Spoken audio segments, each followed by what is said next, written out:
Testing, 1, 2, 3. All right. Let's get this thing going.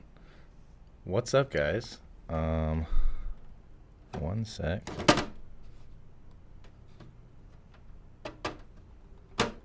First stream troubleshooting stuff, always part of the process. All right. We are live and coming at you in real time. What's up, everyone? I'm Johnny from Night Owl Collective and other various things. And today is our first ever live stream, my first ever live stream. And I'm going to be listening through the entirety of our Field Trip compilation series, but just the album teasers, so not all of the songs in entirety. That would take a long time. But I think the entire album teaser series back to back is about 3 hours. So we're locked in until around 10 p.m. Central tonight, and it's going to be a good time. Starting off with Field Trip Volume 1, this was the compilation where it all started, and yeah, it's just crazy to see. 10 years ago, top comment here, after hearing this mix, I can die easily. It's time for me to go to the light. That was 1 year ago, so it's still bringing people to the light. That's beautiful. I guess, let's just get right into it, honestly. Hopefully my levels are all good. If anyone is here actively, I don't even know if there's anyone in here right now yet, but if anyone does currently exist, let's also get this up here. That's a little better. Give you all a visual. Oops. Next to Blue, Otter Pop Jam, first song we ever released. Still a classic, still a favorite to this day. Man, I started listening through this album teaser like a couple months ago, and I paused like about halfway through, and I was like, I can't listen to any more of this until I do this on camera, because it just holds so many memories, and just to go through the whole experience of Volume 1 through Volume 5, I've never done it before, and this will be really special, so thank you all for joining me today on this journey.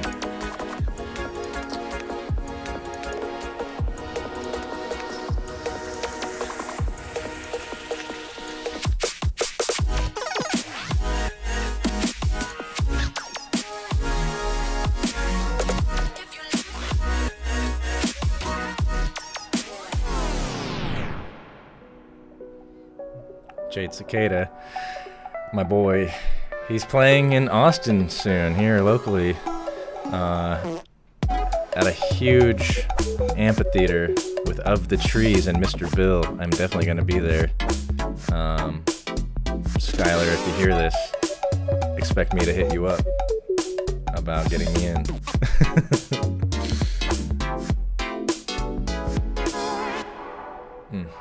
My song, Blueberry. This song has a fun story. So like, basically when I started this song, it was supposed to be a collab with this female singer that wanted me to produce stuff for her, and she used to date the drummer or one of the members of From First to Last, which obviously is like Skrillex's band. And I was a huge From First to Last fan when I was growing up, so it was like this cool thing. But then I ended up not really feeling like I liked the direction it was going, and then I ended up turning it into this, and then subsequently started Night Owl shortly after, and it just kind of all fell into place. So that ended up being my destiny, I guess. But hopefully she's doing good. Miko, if you're out there, hope you're doing well. Hope you ended up hanging out with Skrillex or something.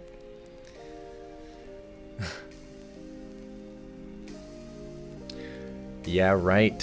He was the youngest artist on Night Out at the time. She? No, excuse me if I totally forgot. or they,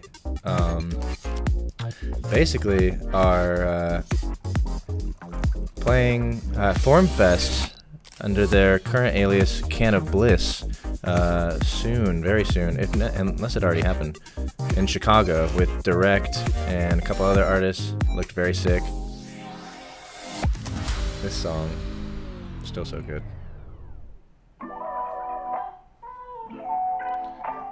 Kyoto.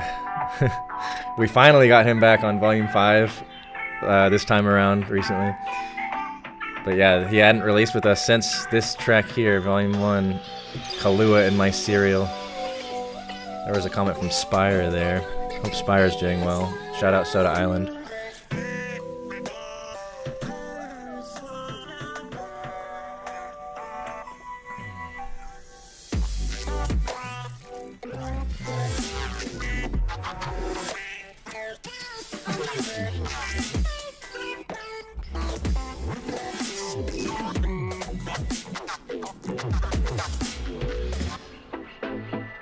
Tech Vision. I think at the time this was maybe my favorite track on the compilation. On this compilation. It's just so clean and so percussive. So bubbly with the synths too.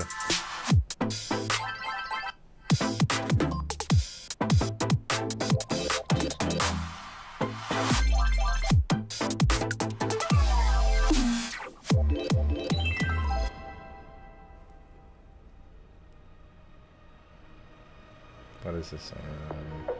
Oh, nice. Madkins, who now is Minerva.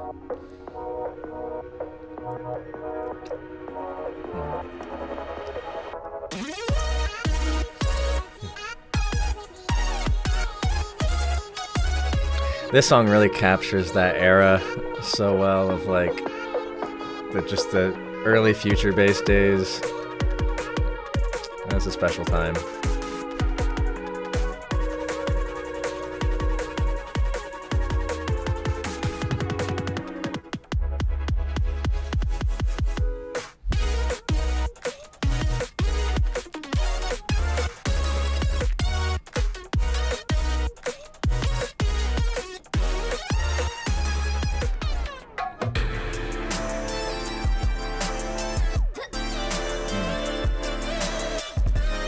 Glass Arrowhead, who is now one of the only members to release on all 5 Field Trip compilations.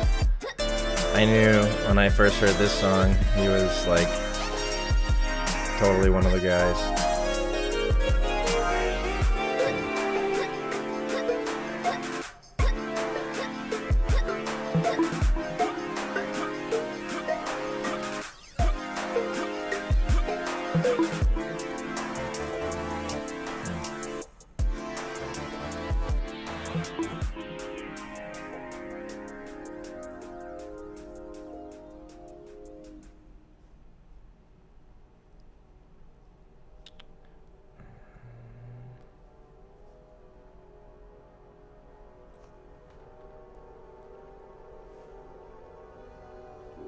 Hey, we got 3 viewers in here. What's good?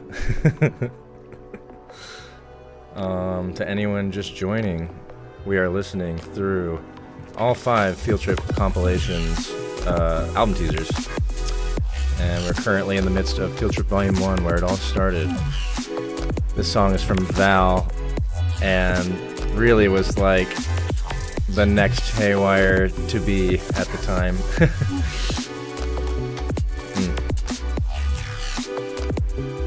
Again, still holds up, so clean. Some of these songs really are just timeless.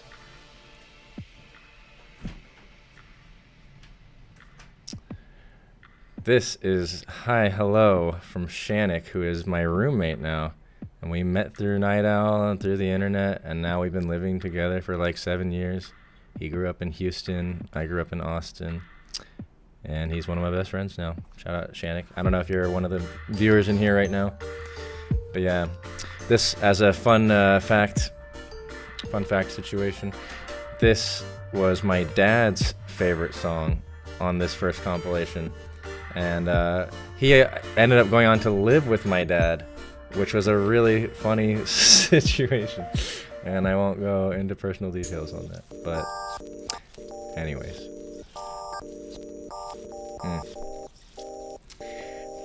The OG Copycat tune. Wow. I haven't heard this in a while, actually. Had to question myself whether it was Copycat, but yep. This is the one. Yeah.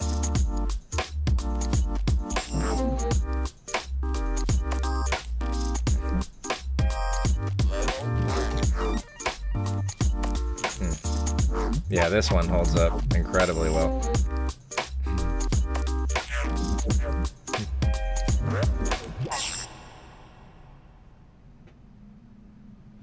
What is next here? We got, Max D and Jay Cooch, Liquor. This was originally, I think, supposed to be a release on Surreal, but I was just getting Night Owl started, and it was sent to me at some point, and I just fell in love with it so much. And it ended up on Night Owl, and I think this one was definitely always a fan favorite as well.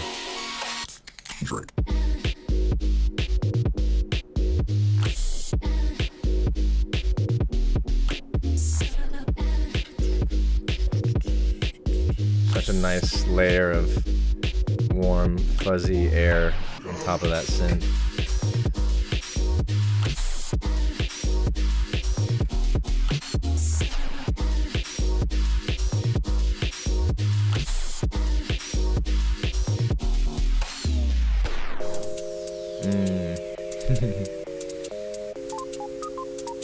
This is What Good, although now he goes by Pocket, and he used to go by Fuse, and somewhere in between there was another name as well. Him and I share the unique trend of having like 10 different names, and that's okay sometimes. All in the journey of finding yourself as an artist. I feel like I'm bending over too much towards the microphone. I don't know if that's true, but hopefully my voice is coming through pretty decently over the level of the music.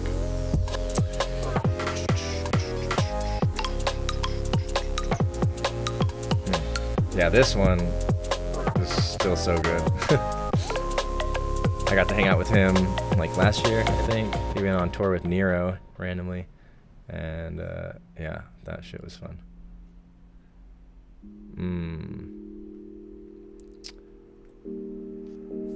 Antihero, Atura. Yeah, this was... We had a whole remix contest around this song. I had so many good remixes on that. And this song holds such a special place in my heart.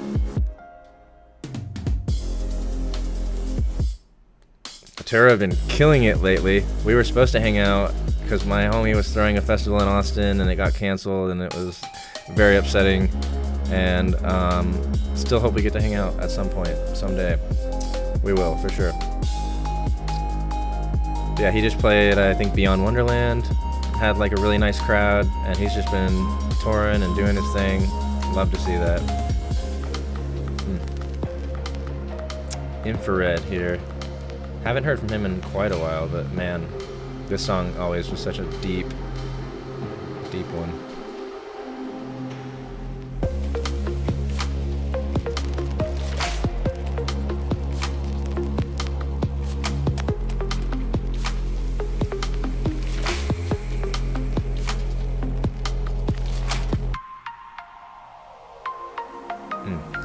It is crazy looking back at this as a collection of songs and thinking about what Night Owl really is and what it flourished into, and like how it started as just this.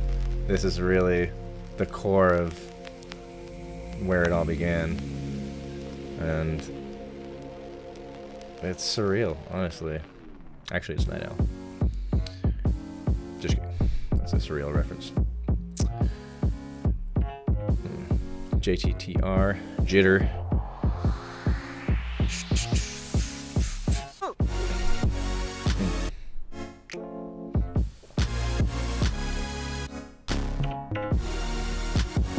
Such a good producer, such a unique selection of sounds always, and so many flavors. I always love all of his contributions to Night Owl so much. And truly a good friend as well. Lauren, hope you're doing lovely.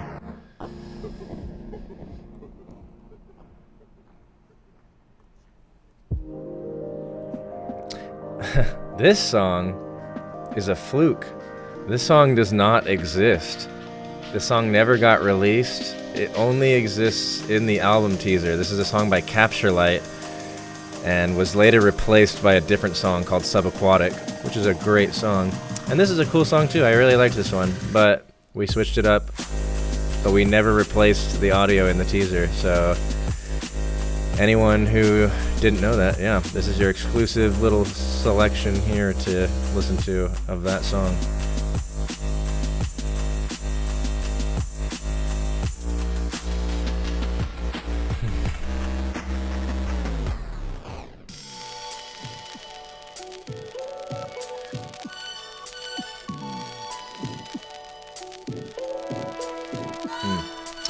Modern Vintage. This is my homie Josh, who literally just came over last night. What's up, Josh, if you end up tuning into this? Yeah, fucking love that guy. One of my best friends. And I always remembered Copycat left like a funny comment on this song, but I don't remember. It's hard to find it, but it's in there somewhere.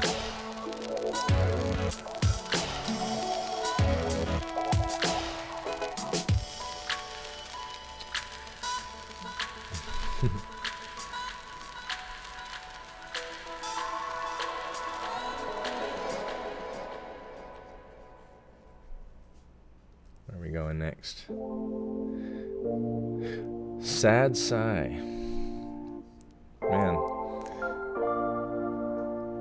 Yeah, they were a duo that I think split up at some point. There was some sort of something that happened there. This is always a cute song, though.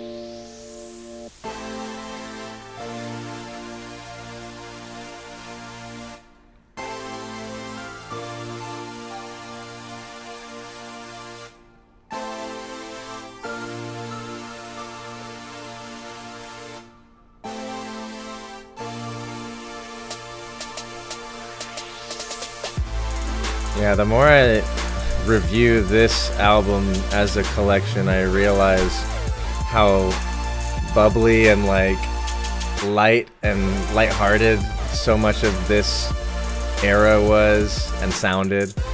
And it's interesting how it's kind of just gotten darker and darker with each iteration of the compilations. Oh, this is a nice one. Is this the last song? This might be the last song.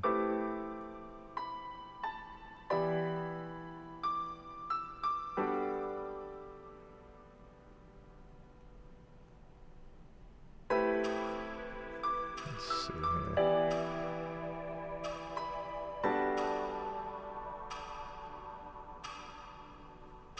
Man.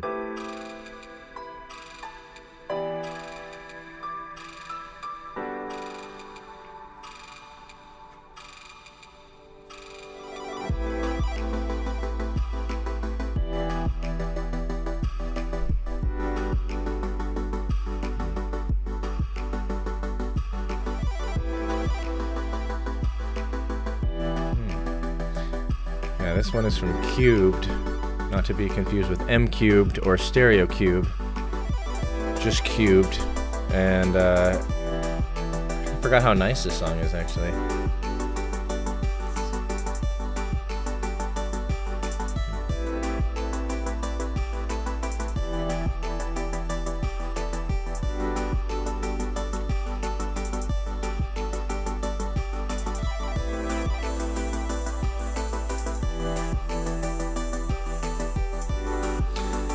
Yeah, it's interesting to see just how early starts for so many artists that have become so prominent are locked away in here, and just to see all these amazing journeys that they each individually went on is like so cool to have been a part of that at that time. All in all, great first impression of, I mean, not first impression, but just current impression of I don't know. It's just crazy. That is crazy to me. That one is where it really all began. All right, well, let's keep it going directly into the next one. Volume 2. I think from what I've heard across the board, the most commonly, this is the most loved Field Trip out of all of them. But that's probably biased to some degree for some people. Let's actually, what? Hello, stop that. Oh, let's not do that. Let me refresh this. What the hell? Can I please? Oh my god, that's really embarrassing. Yo. Let's just go to here.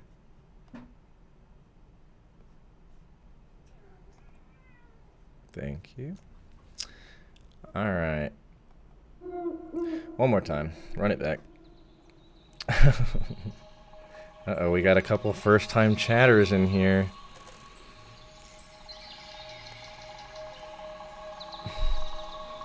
Volume 2. This one goes hard.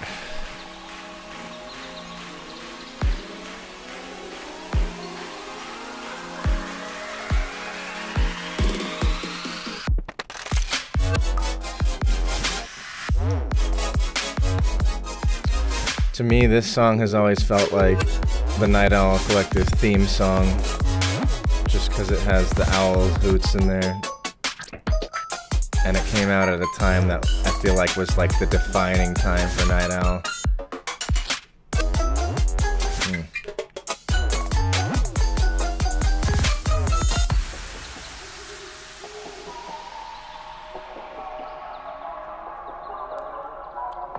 I think this is one of my favorite mixes for the album teasers too, just because the flow in the beginning here.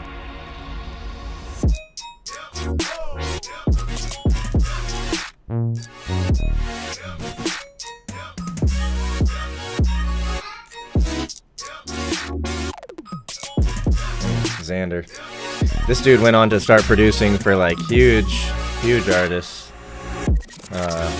Meek Mill. A couple other guys. Can't remember who all he worked with. Crazy stuff.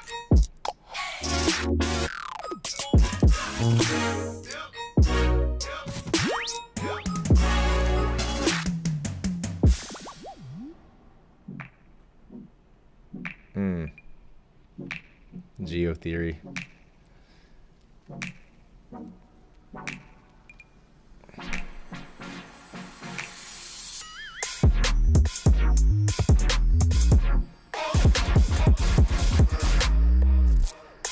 One of my personal favorite songs on Night Owl's catalog.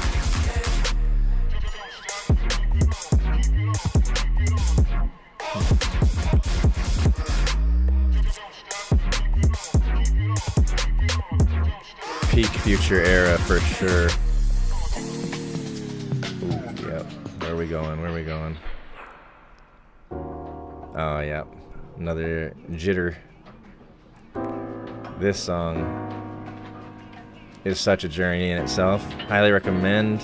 If you don't know this one, it's Jitter, JTTR, Saint. Just go back and listen to the entire thing. There's like 6 different sections, and they're all so cool.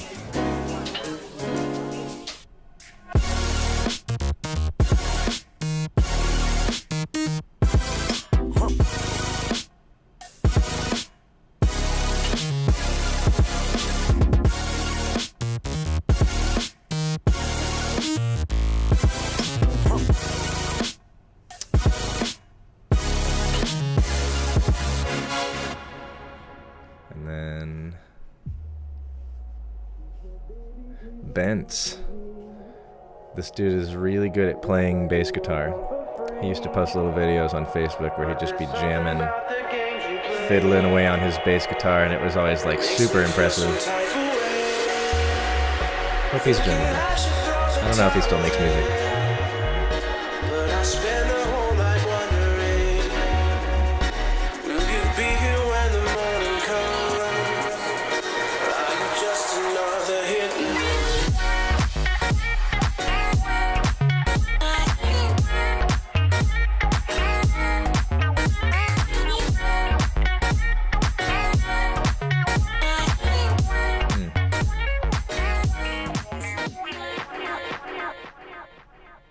The funk.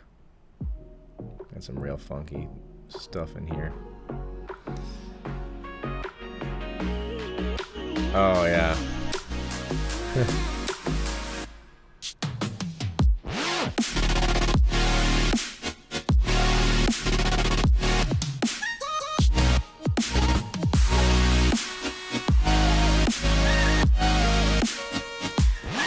I remember people used to be obsessed with this song from the teaser, and they just kept waiting for it to come out, but it was like one of the last songs, and it took like a couple months, and people were just going insane.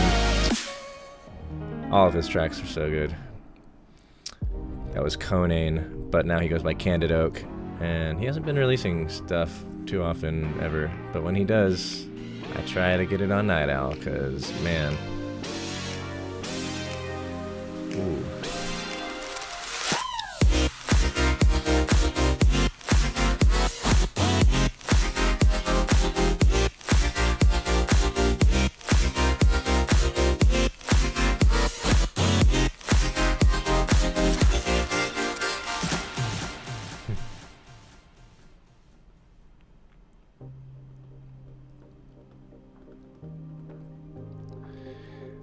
Yeah, this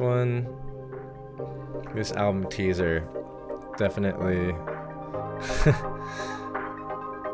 yeah, it really kind of flows in a way that maybe was the best out of all of the album teasers I ever did. Super Saw Counter. Yeah, that'd actually be really hilarious. It would just be off the charts, though.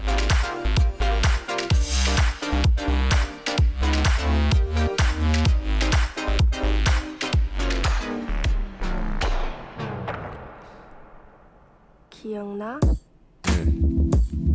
Audiobot. Another one of my favorite Night Owl releases of all time. This lives in my top 5, probably.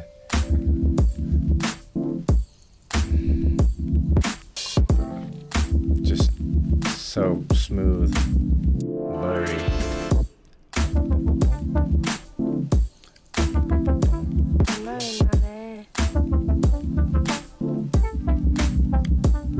Yeah, this song really put us on the map for South Korea. Made it to where South Korea was like one of our top listened places like of all time, and has kind of helped our entire catalog be exposed to their audience, which is really cool. Shout out Audiobot.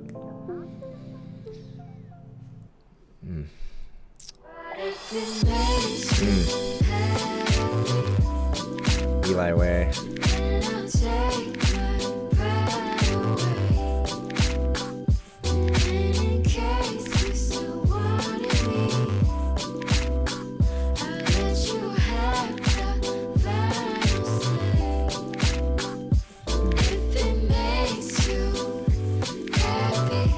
I'd say Eli Way is one of the best producers that we ever released with. Like, everything just was so polished and so just perfect.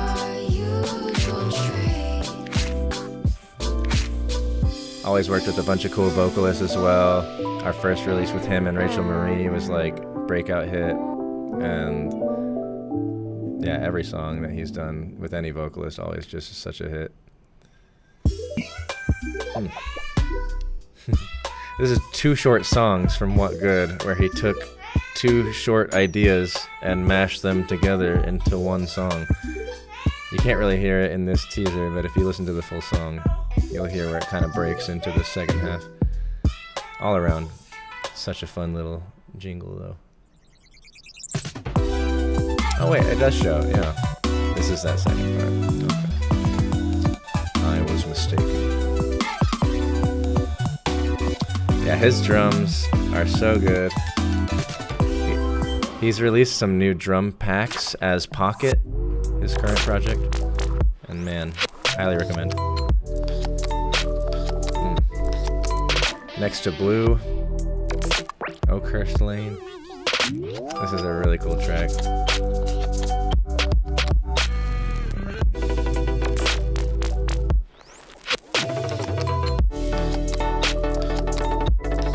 Yeah, this is really like ahead of its time, I feel like, honestly. Or maybe it was just right in time. Either way. So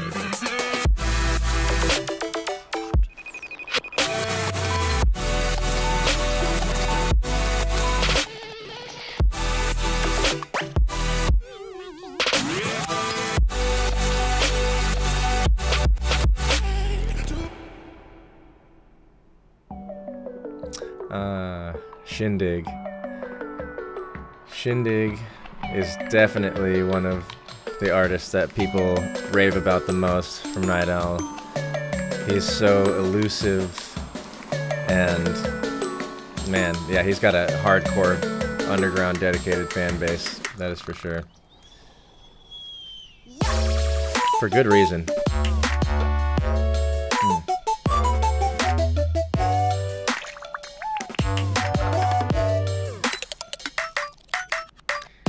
Definitely the cutest of the cute from all of the cute stuff that we released back in these days. I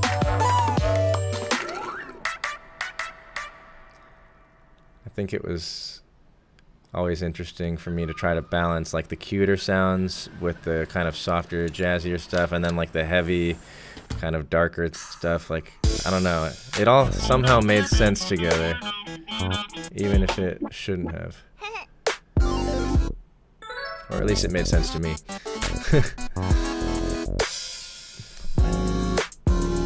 Zephyr track here. Super cute jazzy vibe as well.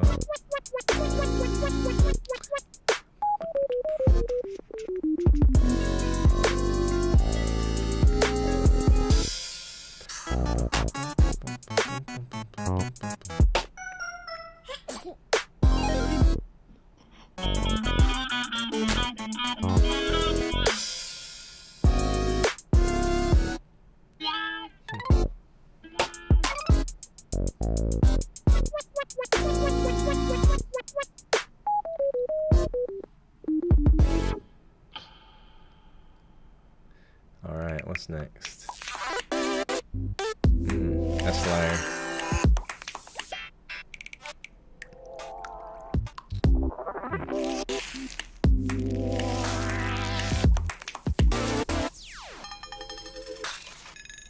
So many cool textures and like interesting spatial audio stuff going on in this one if you're listening with headphones.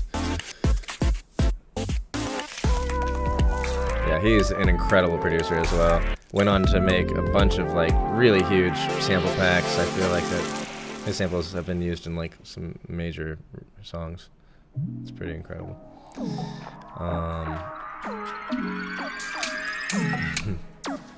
Hi Narshwal, welcome to the show. Kiters here, who also went by Sora for a little bit, and then went back to Kiters.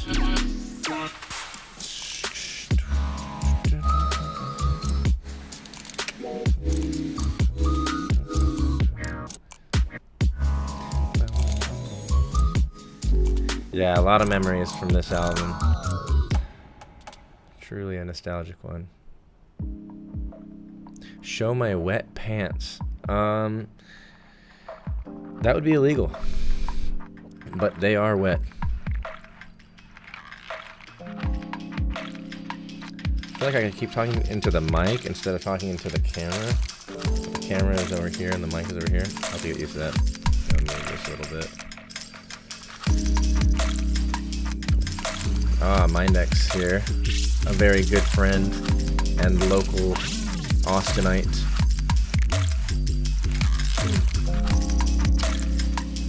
He has been a very vital asset in the progression of Night Owl recently. Uh-oh. Hello. That's not good.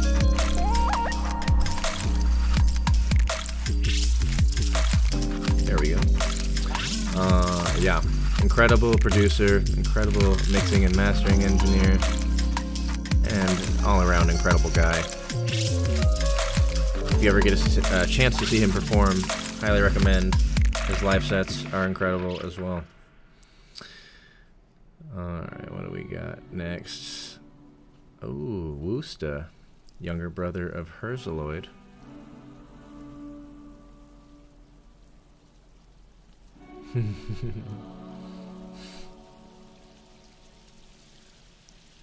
Woosta and Herzaloid, both being two of my favorite artists in the realm of my homies that are my favorite artists, like Geotheory and Diversa and Herzaloid, the trifecta.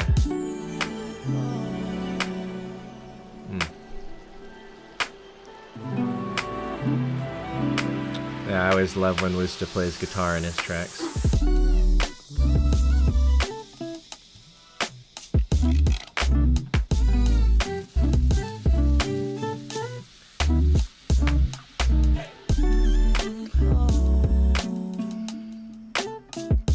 Yeah, I used to rinse this one too.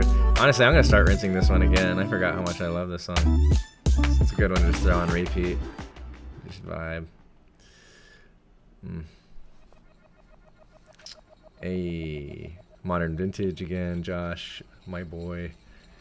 This one was such a viber, man. He never made anything like this ever again, or at least to my knowledge.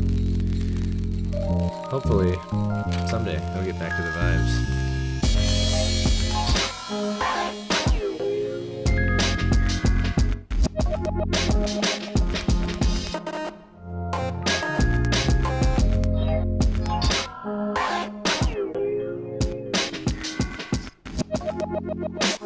Josh always on some unique shit. Always trying to push his boundaries into different exploratory worlds.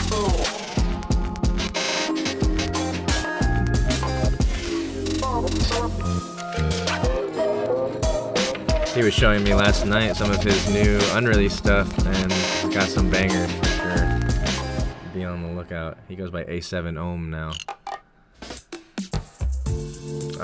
M Cubed, another one of my local best friends who I also met through Night Owl and became one of my best friends in life in general. Love you, Mike. This is Wednesday by M Cubed. Still fucking jams.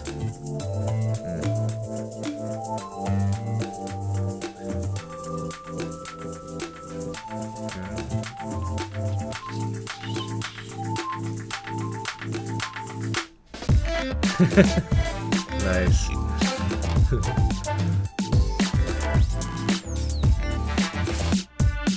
Wow, M Cubed is how you stumbled across Night Owl. That's incredible. That's so special. I'll have to tell him that if he doesn't ever see this. He's out here changing the world. Ooh, Luxior. This guy was such an anomaly. He blew up, kind of like, not blew up, but like just like was becoming prominent on this website called Audio Tool. We've had a few Night Owl artists that are like from Audio Tool world, but it's a whole website that you can produce music on. It's like got a full production suite, and it's sweet. And yeah, he made all his beats directly on there with just the built-in tools, and man, it was just, he created some serious vibes.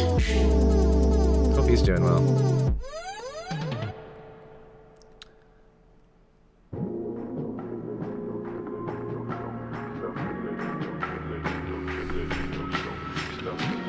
The song by Origin. He goes by something else now. Can't remember.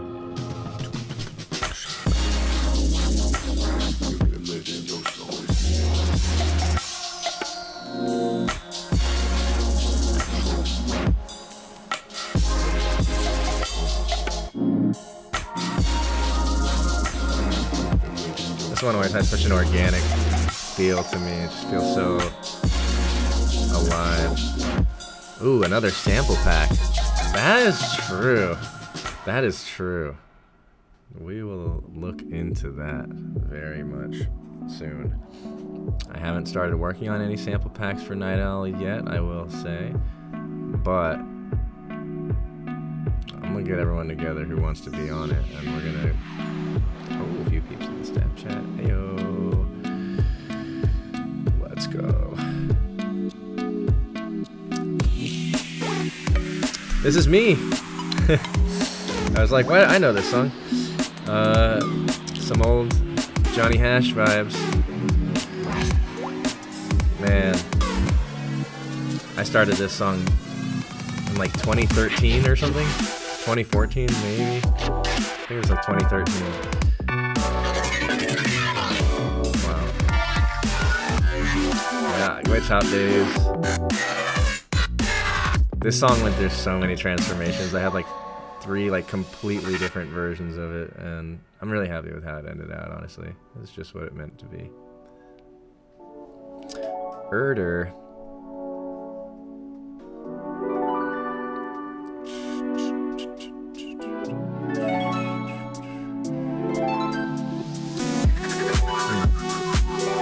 Amber, yeah. Wow, that was my track on Heroic. That's crazy. That was like right before I started Night Owl, and I got like hit up by them. The owner of Heroic hit me up on Facebook and wanted me to be a part of their first compilation, and that gave me so much inspiration in like running Night Owl. And Heroic was also just instrumental in like helping me learn the ropes of running a label, and it was really cool. But yeah, they kind of fell off after a while, I think, and now they've kind of dissolved. But yeah, we tried to work with them like back when like COVID started. We were like gonna partner with them, and it was, I don't know, just all kind of fell apart. I was going through a lot at that point too, and I don't know, that's how it goes. But we've ended up in a pretty all right place now.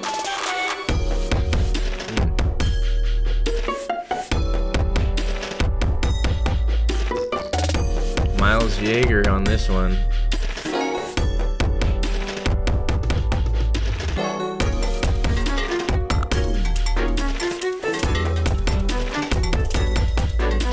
Hey, what's up, Inferno? Night Owl fam, indeed. Good to see you, man. Or see your name on the screen. This guy here, Miles Jaeger, he was found because when I was working at Spirited, if anyone remembers the label Spirited, sister label of Disciple, Miles Jaeger got a track stolen from him that somebody tried to steal and release as their own on Spirited, and then like it ended up leading us to find the actual artist, and then he was just some dude with like no followers and went on to be a little legend. He's so good. I haven't caught up with him in a while, but every release of his is like so good. This is, I'm trying to do this by memory. This is, oh, Icarus Moth. Yeah, thank you. Thank you, whoever on the YouTube chat just commented Icarus. Yeah, Icarus Moth is awesome. He came down here for South by Southwest one year with like Ehiorbo, Lone Moon, who all was here? Maybe Chuck Sutton.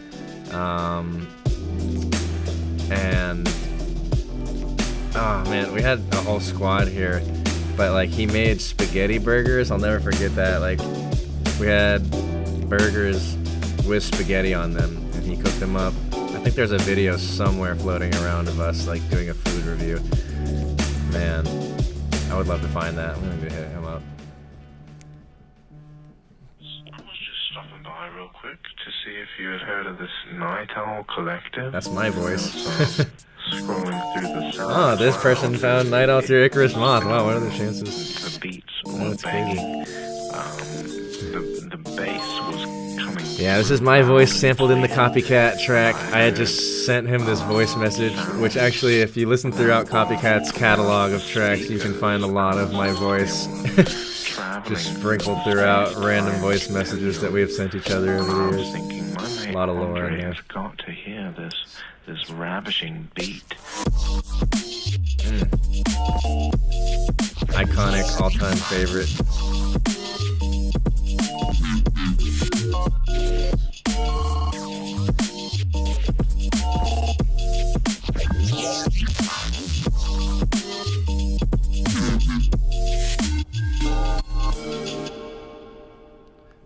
Man, that was a good one. I still love all those old Copycat tracks. But even more than that, I love the Alberto tracks. If anyone remembers, before Copycat, he used to go by Alberto. And he had some bangers.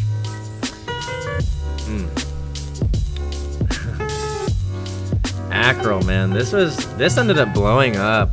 This song was like just right at the time when like lo-fi was like kind of really starting to pop off, and it just hit the lo-fi algorithm and just went crazy. It's a beautiful track though. Jazz Bandicoot, Gizzard, Acryl. Acryl is real life close friends with Tech Vision. So Tech Vision was how I was introduced to Acryl, and yeah, they're both so good. From Finland, I believe. Damn. This song is so good, and I wish there wasn't like drama behind it. But yeah, this was No Idea, Nohidea, and they were a duo. But then there was like a bunch of drama that happened where they like split up, and yeah, I won't get into all the sad stuff. But great music.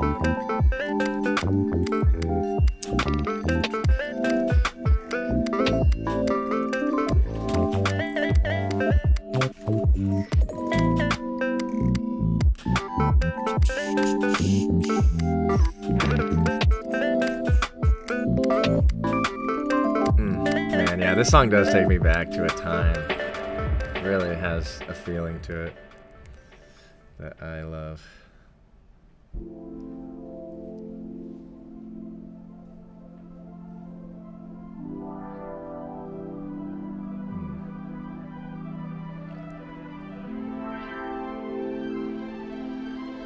Wait, this is I know this. I love this song and I can't do it.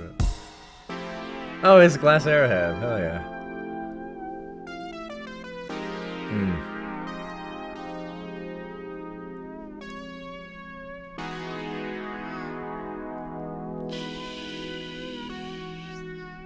Yeah, this song kind of takes me back to the time of making the Glass Pack album teaser.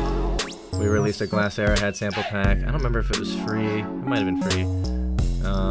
And I made the album teaser, or the sample pack teaser for it. And it was a vibe.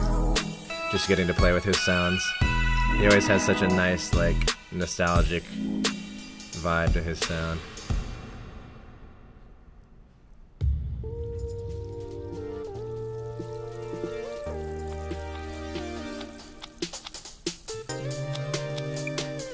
This is Ampro.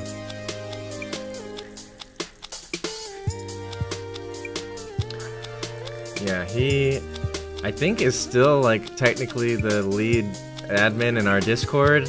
At one point I let him kind of take it over, and I saw that he was still in there. I don't know if he's active on there ever, but Alf, I love you if you're out there.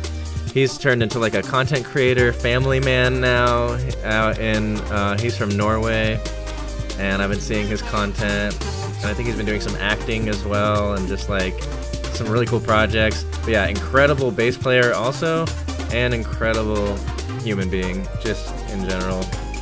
Love that guy.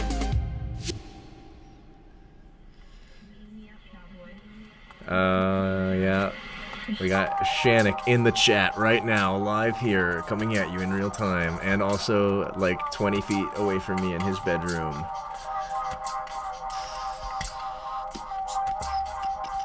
Caramel Egg. This is a really special song, honestly. This one holds a very dear place in my heart.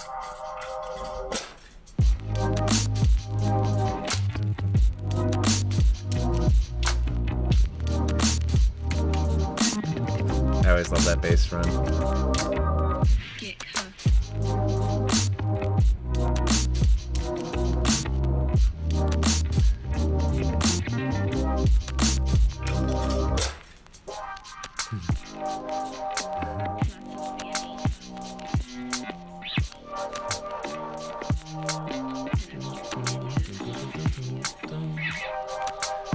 Yeah, the bass in this one was always so nice.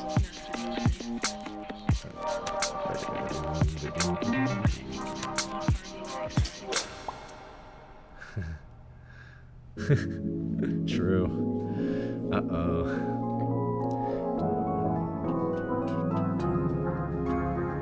I think this is Wolfie.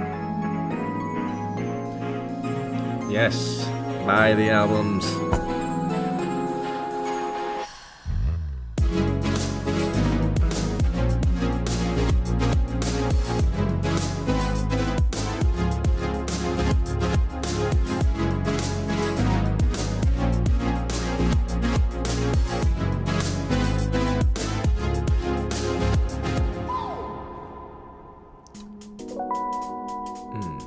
What song is this?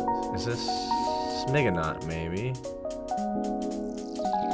I think? Yeah? Yeah. Smigonaut. This is a fun one.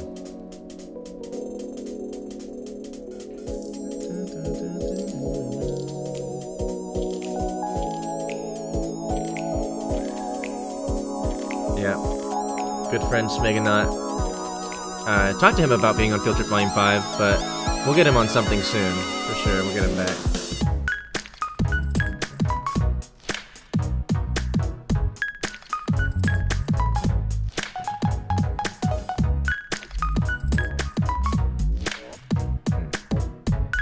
Yeah, he's been doing well, it seems like. I know he worked at Isotope for a little while, plugin company, and then he been playing some good shows.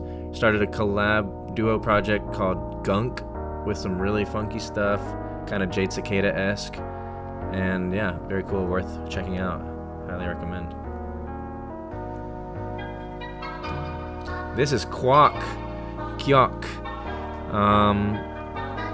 But yeah, he is a very prominent like rapper in Russia now, rapper producer, and I'm not sure if he's actually still living in Russia currently, but I think he's actually living in the Czech Republic, but he's from Russia, and he was always just so talented.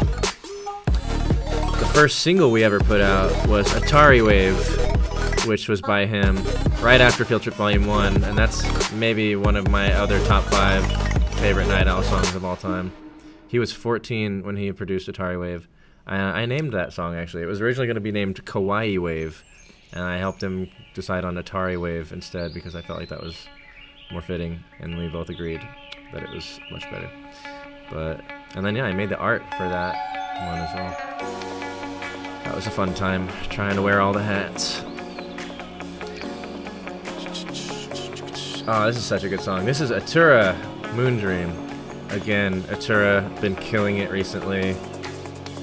Out there touring, living the dream, and spreading the love. What a lovely guy. This song was always so uplifting.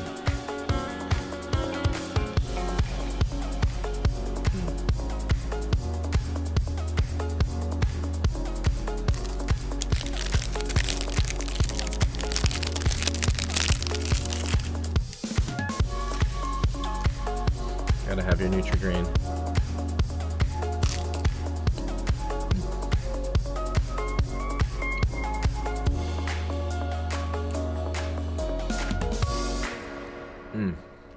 Yeah, I love that song. Ah, this is Infrared. Oh yeah, I'm probably smacking all ASMR style. That's crazy. This is a mukbang now.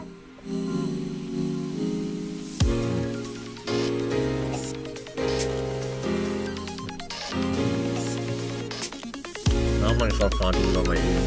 I don't know how loud my mic is.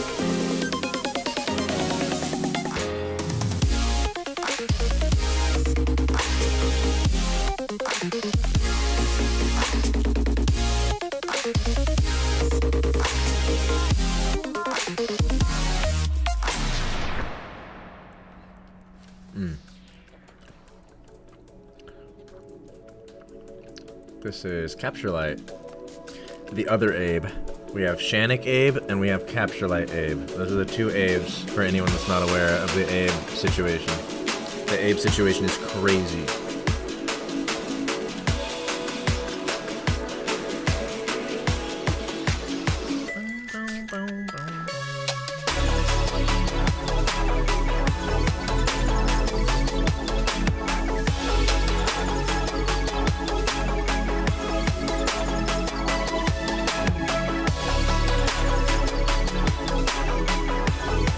Capture Light's still out there killing it. And hopefully we'll get some new stuff from him on Night Owl at some point too. I'd love to have him back.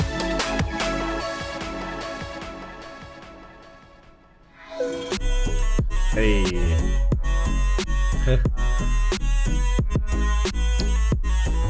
Another Max D tune here.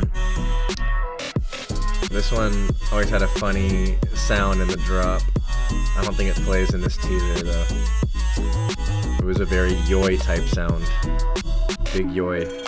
Big yoys in the chat.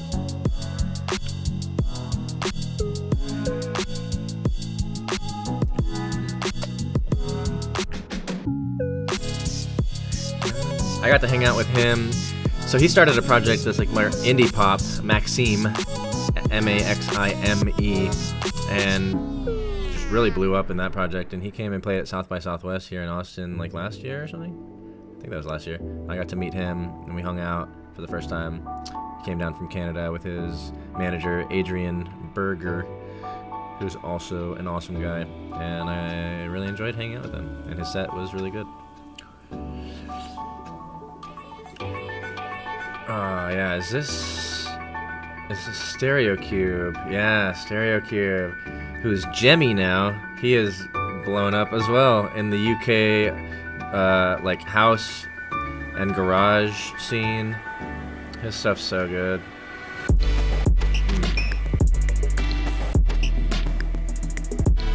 Basketball shoe song. True.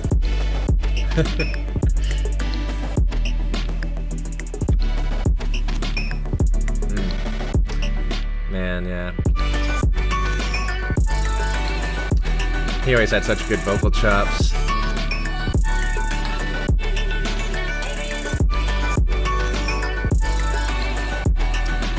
He actually was the first person to ever help teach me Ableton. The first time I ever opened Ableton after trying to switch from FL Studio, he taught me how the warping modes worked, and that was where it all began. And then all my roommates came in and helped me figure it out. Wait a minute. Is that the last song in the teaser? I thought there was a Conan one. Did I miss that? Oh. Whoa. Well, there it was. Field Trip Volume 2. That's crazy, dude. Okay, before we start Volume 3, I just have to say, yeah, Volume 2, such a masterpiece. I'm so proud of putting that one together, and like, yeah, that one opened up a lot of doors to me. I remember when I went and sent Field Trip Volume 2 around, I just was like sending it to SoundCloud messages to like all my favorite artists and labels, and that was what actually led Spirited to contact me about working for them. And fun story, I through that started A&Ring for Spirited, and then started managing Spirited. And at that time I was really stressed out because I was managing Night Owl, Spirited, and our other sub-label Mellow Vibes. So I was kind of taking off too much, and that's why I had to like not let myself go further with this. But at some point was offered the job to manage Disciple, which is the dubstep label that you may or may not be familiar with, and it's the sister label of Spirited. And they were going to move me out to Hollywood and live in their house with like a few other dubstep legends. And it was a lot of big decision. I spent a couple months. At first I decided I was going to do it, and then I spent a couple months I just noticed that comment on the track here. Holy crap, that's incredible. Wait, how is that 19 minutes ago? But it's what? That's playing with my brain. Anyways, yeah. I ended up deciding against it because there was a couple of deciding factors. One, I had 2 cats, and I would have had to like not have them anymore. I would have had to like figure something out, which would have been doable probably, but like I don't know, it was a lot. Maybe I just used that as an excuse, honestly, because I was like really like not sure about the whole decision. I think I was not at the greatest place, and if I would have moved to Hollywood at that time, I would have come crashing down one way or another. And like I think I ultimately made the decision that was wisest for me at the time. And we still kept a good working relationship, and eventually, like I don't know, Spirited kind of died down, and then Disciple even kind of died down, and then Night Owl even died down. I don't know. Everyone, I don't know. Post-COVID things got weird, I think, for everyone. But yeah, long story short, I could have been the manager of Disciple, and that would have been a whole different lifestyle for me back in 2017. Would have started a whole new journey. But here I am. I decided, truthfully, like my main goal at that point, my passion was Night Owl above all else, and the decision was truly made out of feeling like if I was to go do that, I would have had to give up Night Owl. Like that was my kind of turning point moment. Was like, all right, am I willing to give up what I'm doing with my passion for Night Owl in order to take this venture on? And at the end of the day, it wasn't what felt right to me. But love those guys still. They are gearing up to get back at it. I've been seeing a lot of Disciple stuff recently where they're like trying to, get their whole squad back together and get back in the ring, and it's really exciting. So looking forward to seeing what they're doing. But anyways, yeah, Field Trip Volume 2, man, so many good artists on there, so many good songs, and one of my most proud things that I've ever been a part of. Volume 3, this one is maybe the funkiest and maybe the most fun. I don't know. Like Field Trip Volume 1 is like, that one is like really we're just getting started. It's like it's kind of a little all over the place, but it's, the idea is cohesive and it's strong enough. Volume 2 is like heavy hitters and really deeply impactful and emotional and nostalgic. Volume 3 is just kind of like fun and funky and kind of wacky. I don't know. That's how I felt about it, at least. So we'll see. I have not listened to this teaser in a long time. I'm very excited. Let's get into it. Stop hitting that.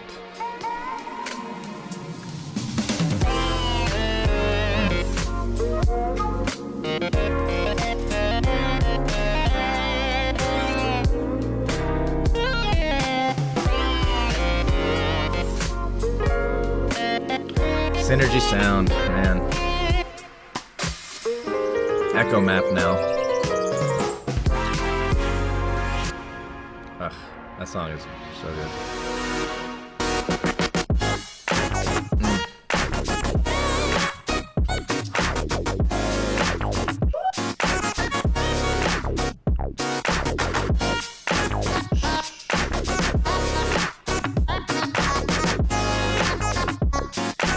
I forgot this was the second song in the mix. This is Miles Jaeger. Yeah, I did not remember this being the second song. That's crazy.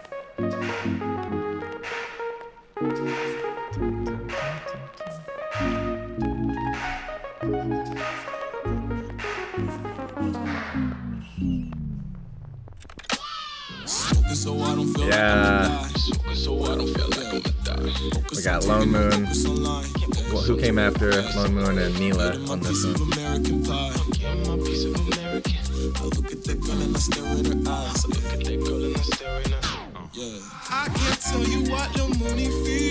Yeah, this song was so exciting because this was the one song ever that SoundCloud themselves promoted through like their main like high end, like I don't know, like whatever their like top end promotion of stuff goes. They just put it on like the main page of something and it blew up hard through that.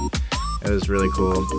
They like reached out to us and like we had like been accepted for something. So that song really was a gem, man.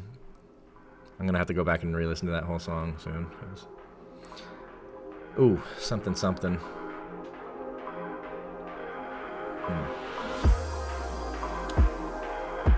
The king of the bangers.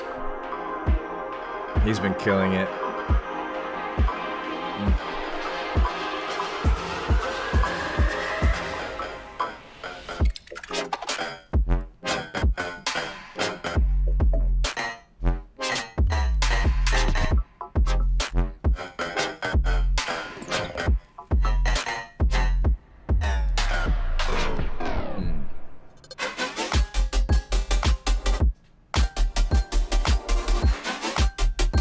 So this is a little secret. This song is by So and So, but it's actually something, if you're not aware. And so he did have 2 songs technically, one on his main and one on his alternate alias, and I just mixed them together there, which I did not remember doing, but yeah, that was back to back something something into so and so. Is this Fuku 6? I believe. Japan-based artist.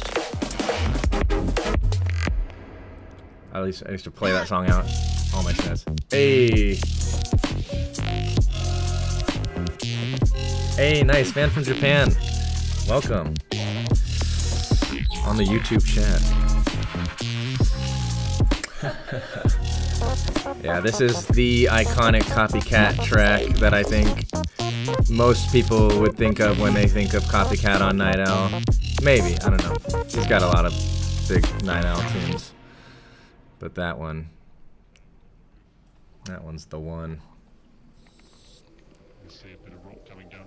Oof, this one was a personal favorite of mine from Field Trip Volume 3. This is Volpe, Helicline. Down the line quickly, everything's going good. I used to play this in so many of my sets as well.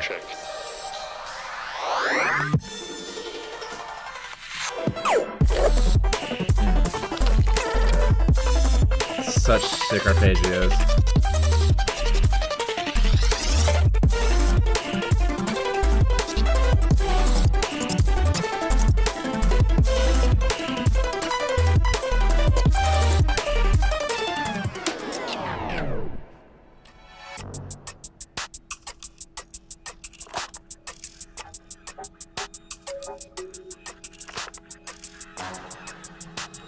Oh, this is Stereo Cube, I think.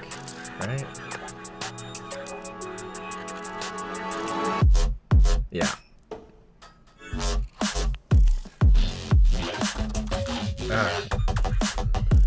There's so much space. So much dead air, like, carves between.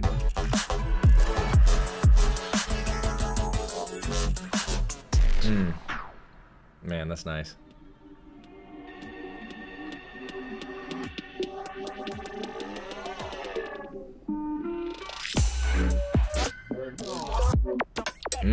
Alpert H-Rec. This song is always so psychedelic. A lot of cool stereo panning effects.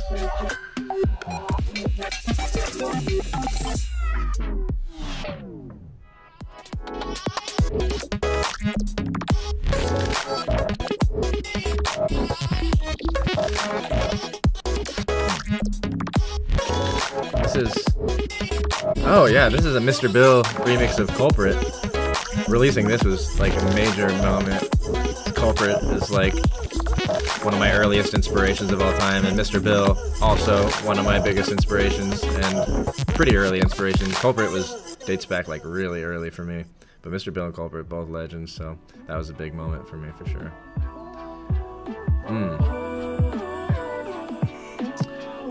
Inusta. I think this was back when he went by Leorify, but these days he goes by Inusta, and you can still just hear that iconic touch of his sound here. It's still present today.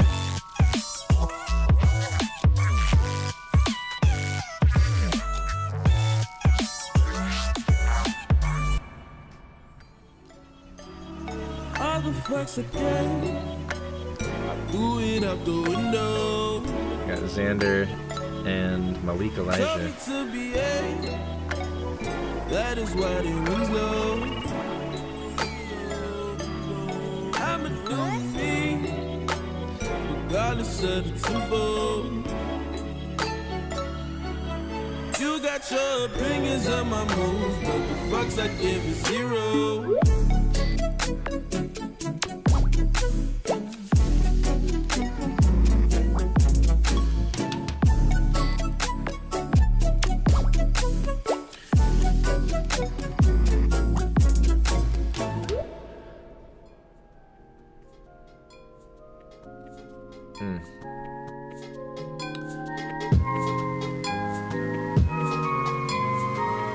Yeah, Jay Kutch.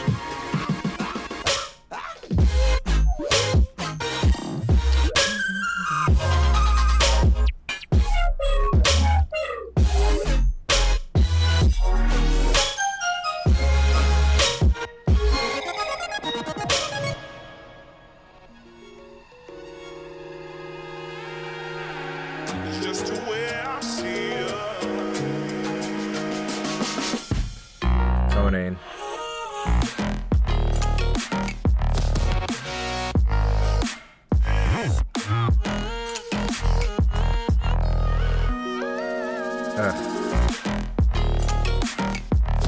Every song of his is so special. Yeah, so many fans have obsessed over him because he only releases so little and it's always so good. It's me!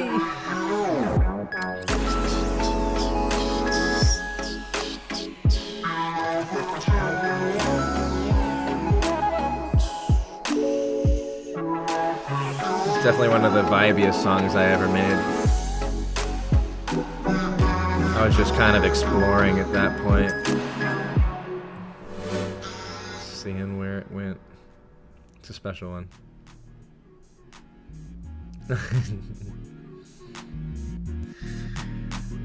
It's my favorite too, deep down. Hey! Honey Koi, what's good? Best Field Trip right here. See, I've heard a few people say that Field Trip Volume 3 is their favorite as well.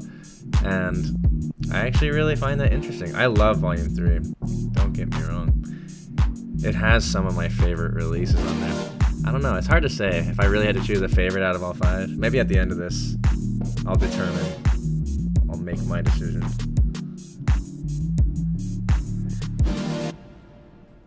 Maybe I'm stressed or just a little bit tired, but I am hoping that I S. Liar. This song is sort this all so pretty. Take a break and feel your skin. Wait,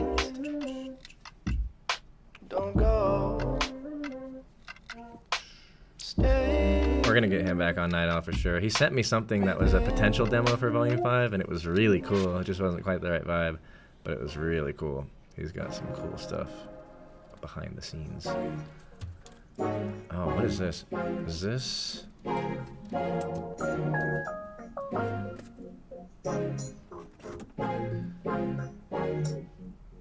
Is this... Kiters?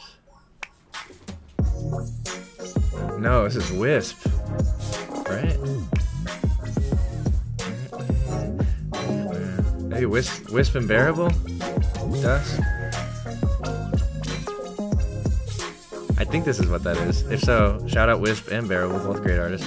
Bearable has a huge Night Owl tattoo on his arm. His whole forearm is the OG Night Owl logo. Ooh. What is this again? I actually... I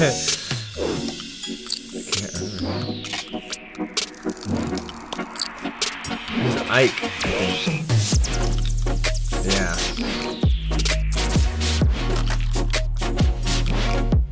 Yeah, this is Ike, and then he turned his name to Ike Cries, and then he quit the project and then turned the name to Ike Dies, I think. Kind of crazy.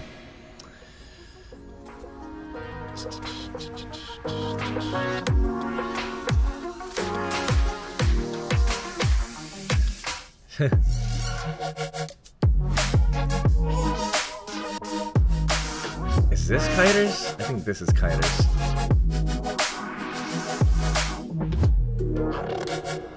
I'm actually having a hard time. No, maybe that was 92 Elm. That might have been 92 Elm, actually.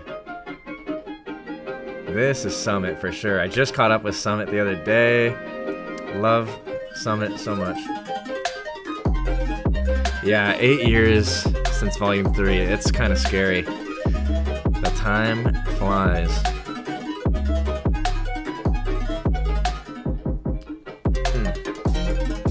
Damn, I forgot this song was on Volume 3. This song I used to rinse in my sets. Such a hard drop.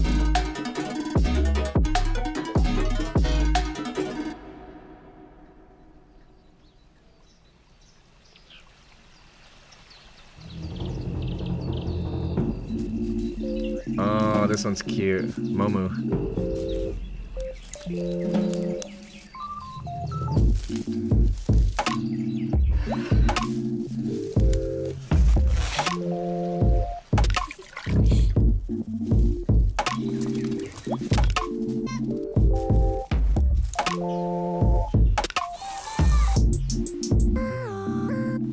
always love that. Little level thing. Little pitch slide.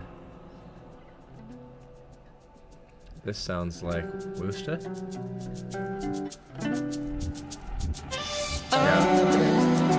Yeah, this is back in some more of Woosta's very guitar-heavy acoustic playing era. So good.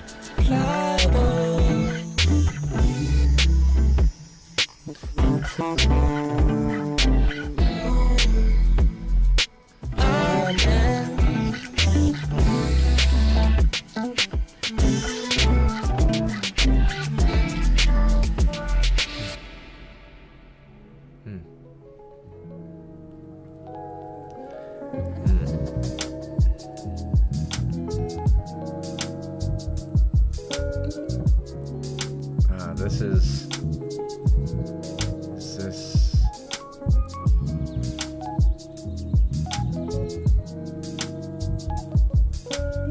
I think this is.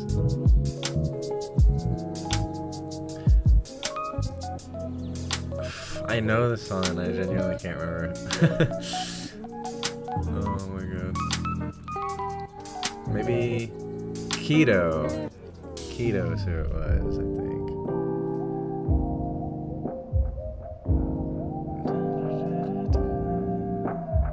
Yeah, this is Ampro.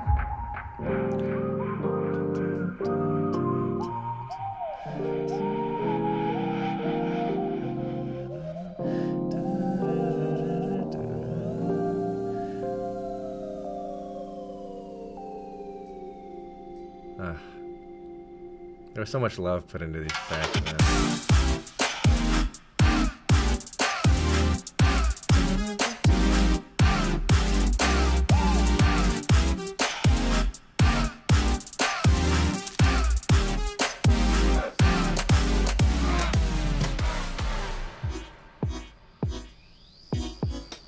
Oh man, yeah. What is this one? This is a cool one. Is this? It's crazy how it takes me a sec.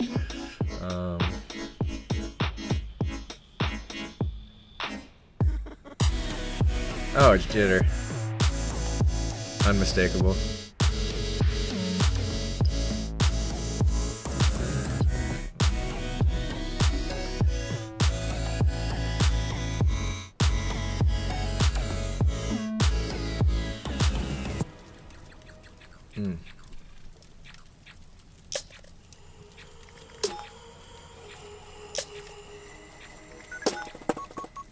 Live performance versions of any of these songs? No, not to my knowledge.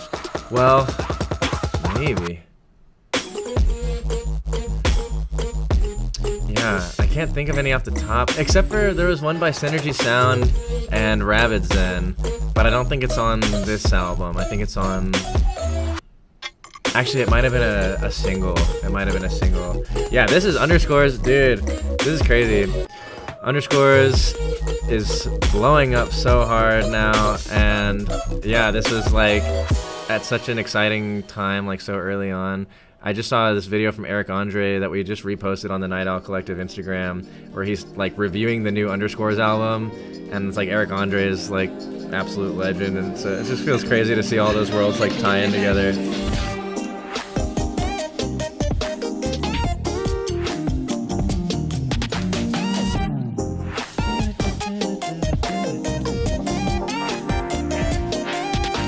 Yeah, Pigeons and Planes. It's crazy.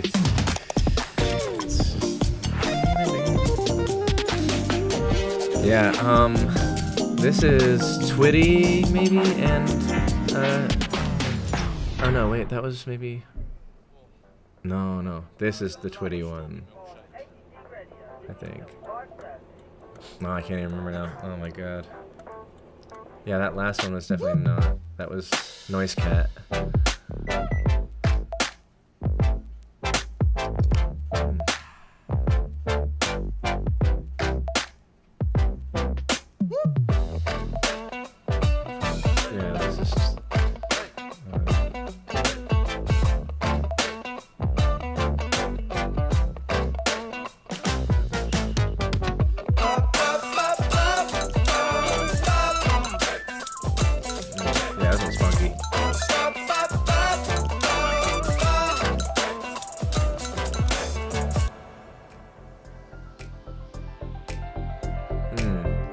Is this Complexive, I believe? We found him and he entered our remix contest for Synergy Sound and won first place. And man, rightfully so. This guy is still slaying it, posting a lot of great videos on his Instagram, Complexive Tunes or Music or something. I don't know. Go check him out. He shreds the keys.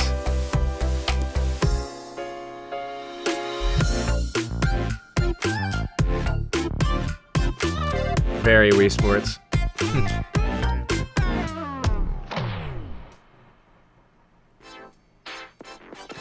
Another funky one. I think this is Tech Vision.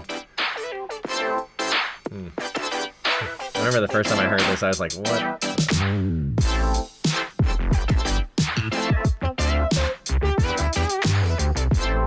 Just the coloration of the track too, it just kind of has that like analog, like Daft Punk, old Daft Punk-esque like funk to it, but almost even more like rough.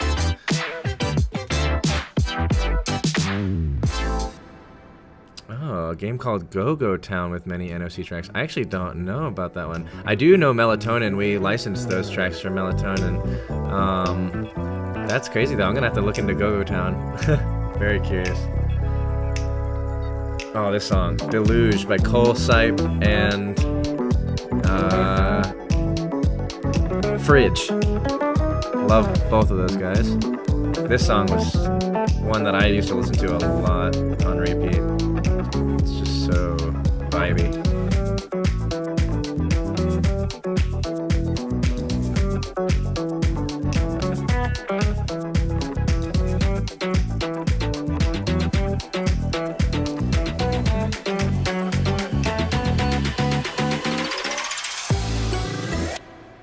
Oh, what a tease.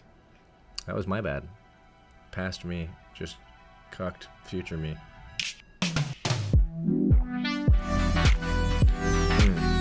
Glass Arrowhead.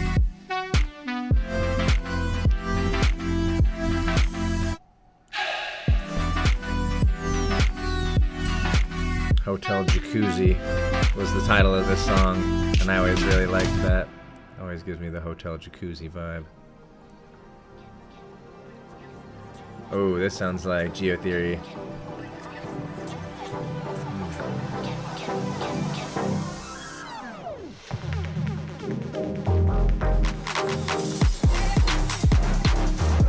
Still so good.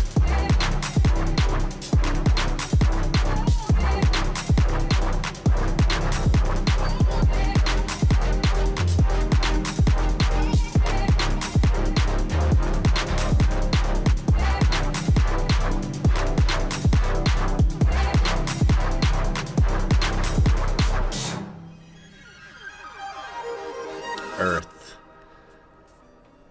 Rebirth. Oh, this is a Chromanichi too, maybe? I think this is Chromanichi.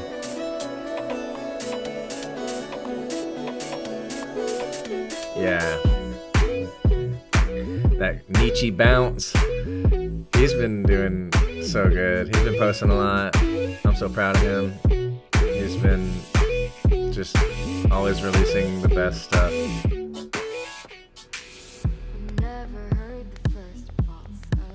This was an interesting one. This is a song by Flakes, featuring Cheryl on the vocals. She was the vocalist from the Eli Way track on Volume 2, and she has such a good voice.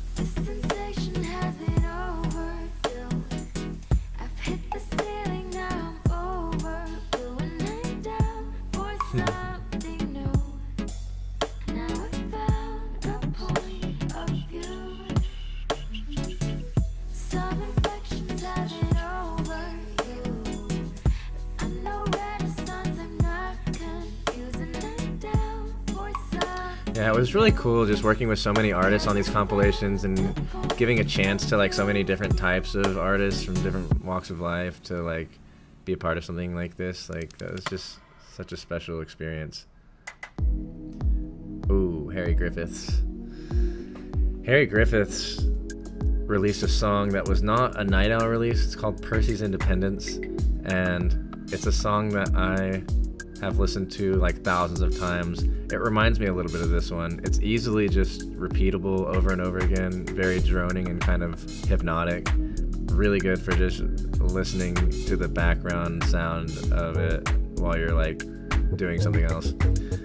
And yeah, it kind of became my lo-fi beats to study to type vibe. 4 on the floor beats to vibe to.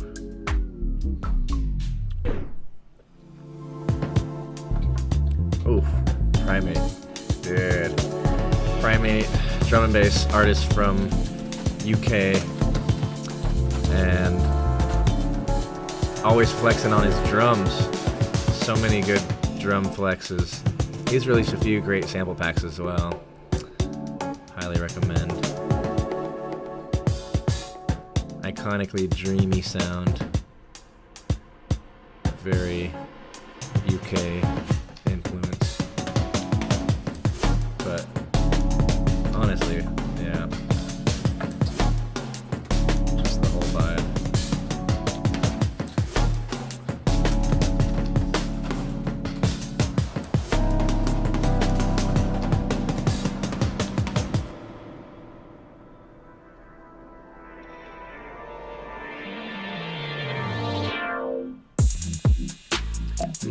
Cold and Bearable, maybe? I can't remember if they collabed on this or if this was an individual, because they used to collab on like every track, or a lot of tracks. I think this might be a collab. It's one of them.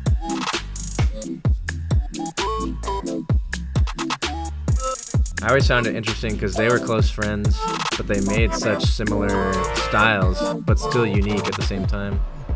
And it's like, I don't know, how do you find a friend that like vibes with you that hard?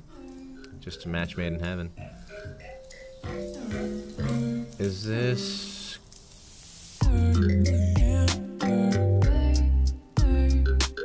Kiters. I think. I've guessed like 3 different songs that are, I keep saying are Kiters. One of them must be. I think this one actually is.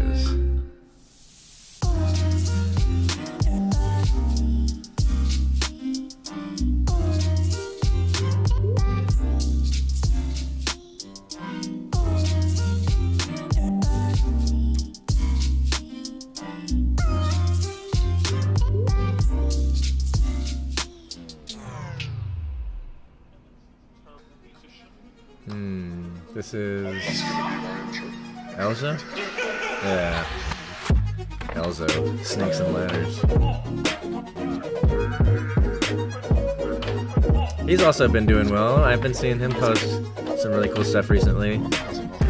Working on some cool projects.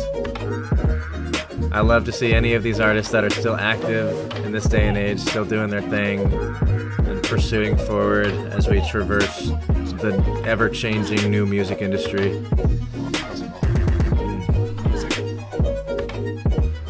Yeah, that one's got a good bounce to it. This sounds like Chuck Sutton. Chuck Sutton, man, what a guy. A close friend, an incredible producer. He's been on top of his shit. So supportive in the community, a voice of just true love. He moved to LA, started doing like more work with Ableton directly and other like plugin companies, and started giving like live sessions where he was like teaching stuff. I remember seeing like Ludacris showed up to his, like he was like front and center for him, like while he was like giving a speech about like music production stuff. I don't know, just crazy.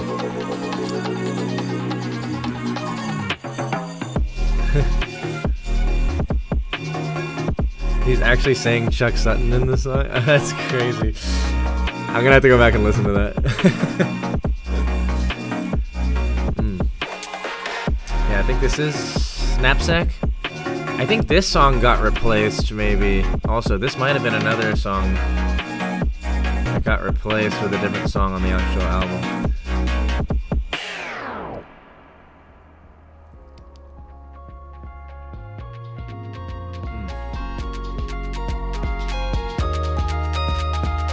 This is M Cubed. My boy.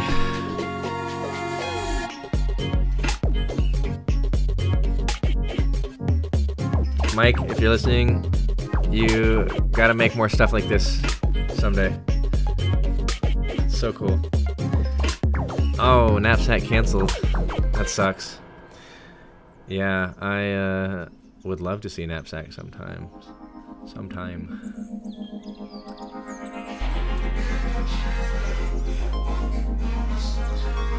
This... What is this? Is this Shindig? I wonder if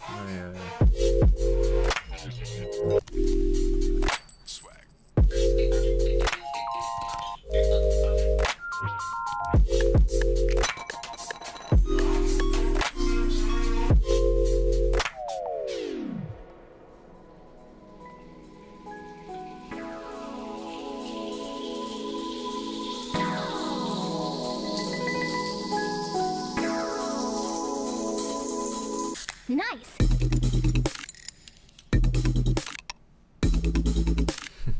There we go.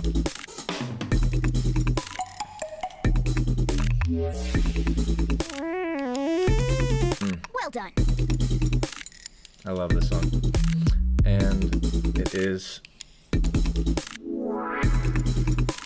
Is this Smigonaut? I think that's Smigonaut.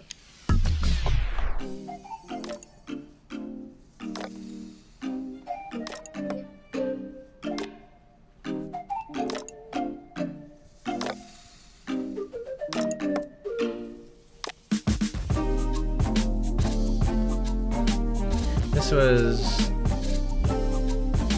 Kraken, maybe?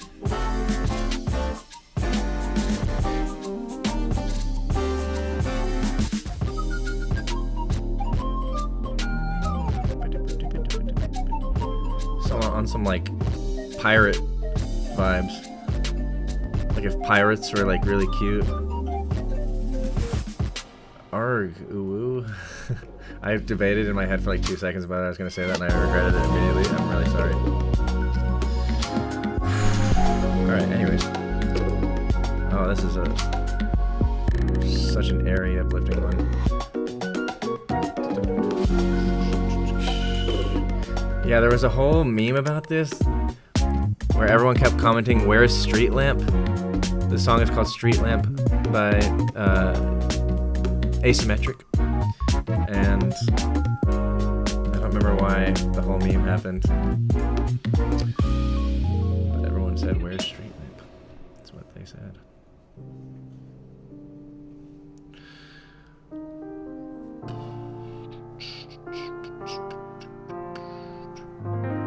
This is Mindex. This is just like a piano piece he did. I went to his house not that long ago and he was playing some stuff like this for me.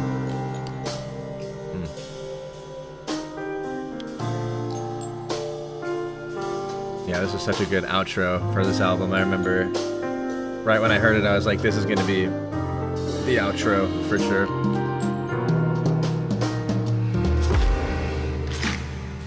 For how crunchy it is. How many textures there are.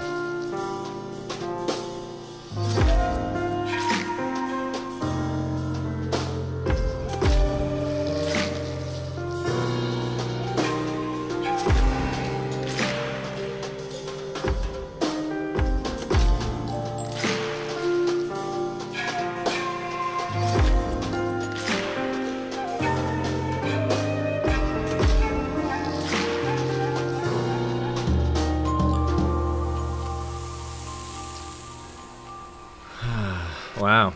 Yeah, I honestly do forget some of them as well. It's like some of them kind of are so impactful and then some just kind of blend into the whole feeling of the rest of them where it almost becomes like one longer song. Man, Volume 3, I do have a soft spot for sure. There's a lot of variety in here. Yeah, as far as Mindex being super clean, he is just like... So he does our mastering now for that reason. But I remember like I asked him, I was like, what do I need to do to like make my stuff sound like that clean when I'm mixing it and stuff? And he was telling me he literally mixes on like really cheap little in-ear earbuds, like Sony earbuds that are like nothing and whatever, just because it's one of those things where it's like if you can make it sound good on a system like that, then it'll probably sound good everywhere. Obviously he has like really nice monitors now too, and like references everything, but I don't know, just to be said that it's not always about the gear, it's about the ear. Anyways, volume 3 is done. That was it. Volume 4 was such a big like gap between, nope, stop that, or I guess not even really. It was 2020, after like what, 2017, that was like a couple of years or something. It was actually after volume 4 that was the big gap between volume 4 and volume 5. But let's go to volume 3. Nope, volume 4. And I guess we'll just get right into it. This one feels so recent now, which is the weirdest thing to me. The fact that it was 6 years ago, it feels like it was like last year or like 2 years ago. Like my life just feels like so much time has passed, but yet none has passed at all. Man, this is the album that nuked me. 75 tracks, and it wasn't a mistake, but I would never do it again. Starting strong with the Geotheory drum and bass. Let's go. This song is still one of my faves.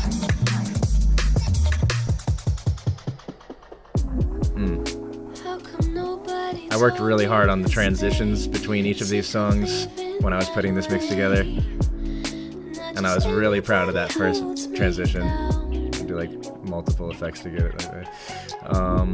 Yeah, this is Virginia Palms and Ian Ewing, two absolute beauties.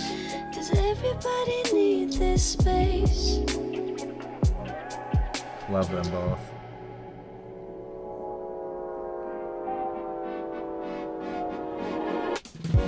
Cactus Flower.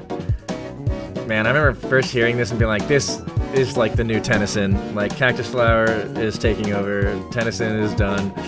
Just kidding. But like, yeah, it was just...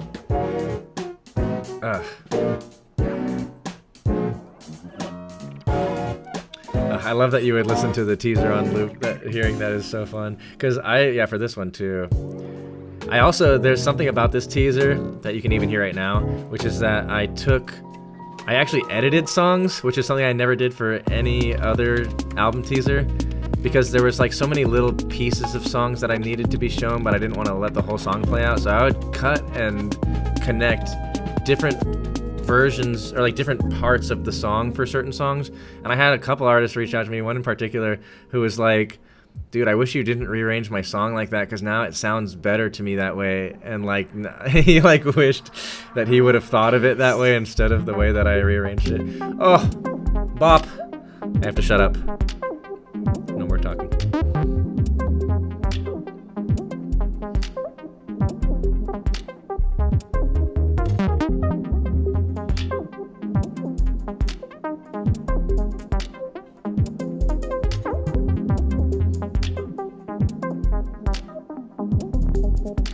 Ugh.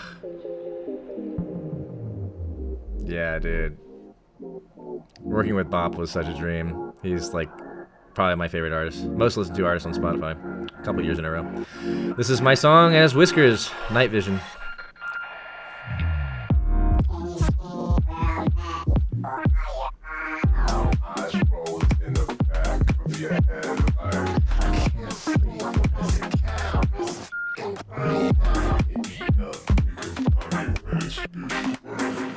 That's my Whiskers era.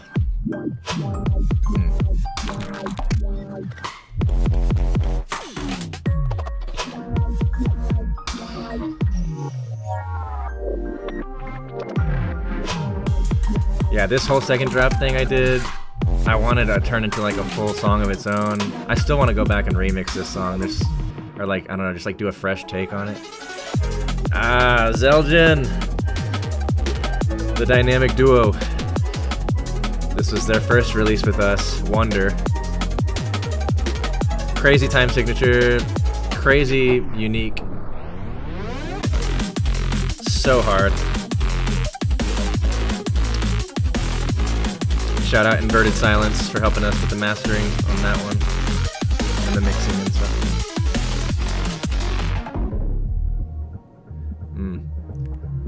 Yeah, that one I like chopped into a key change so I could make the transition. There's so many little things I did in here I've like forgotten about. AU5, dude, fucking the god. I still have a hard time believing that we released this track.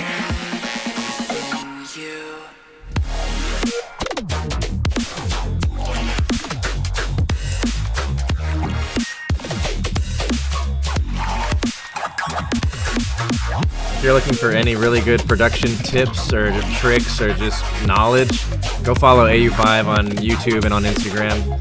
Dude is a wizard. Absolute legend. Ooh, this is a good one. Man, I'm just remembering how many songs there I love on this compilation.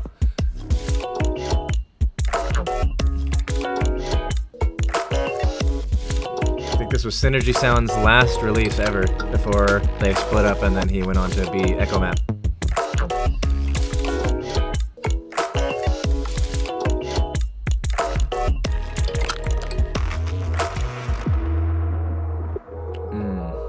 Blatwax.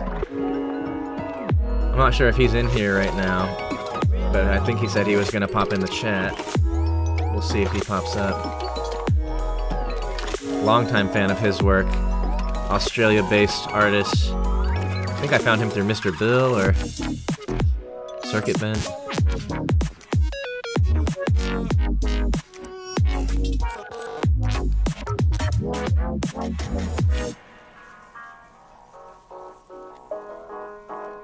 This is maybe, I don't want to call it my favorite on the compilation because I don't know if I can choose a favorite yet, but this is potentially my favorite.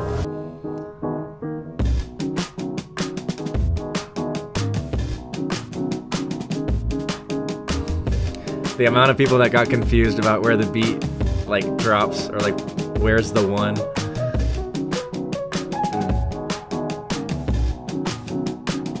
You just gotta bob your head and hope for the best.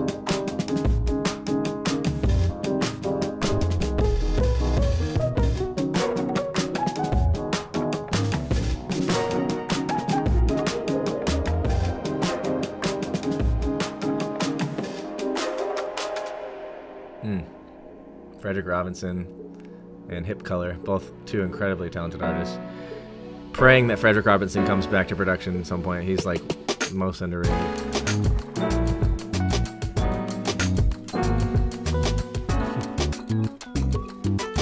Thank you. This is Zephyr.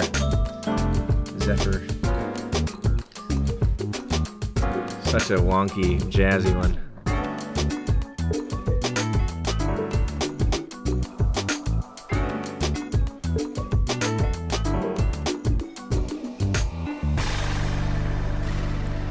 Yeah, I think the favorite part of my work with Night Owl and all of the things I've done with this label has been just putting together the album teasers, because that's really where the magic is for me. It's like, that's where I get to put my own personal touch in the whole thing and like really define how the journey is laid out, and there's so much to explore in that when you're like working with so many different concepts from so many different artists. This is Way. Ready for a tour of the house. I just like love that little sample. Fuck. This song is so cute, and then it leads into the cute part of Frequent and Hudson Lee's song, which turns very aggressive and nasty very fast, and is one of the most fun tracks, maybe the most fun track on the whole compilation here. Daybird Collection. Also such a fun title. Love y'all boys.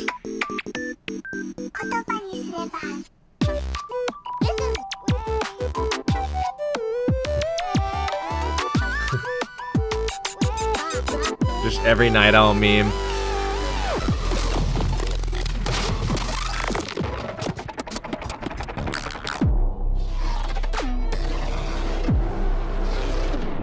Oh yeah.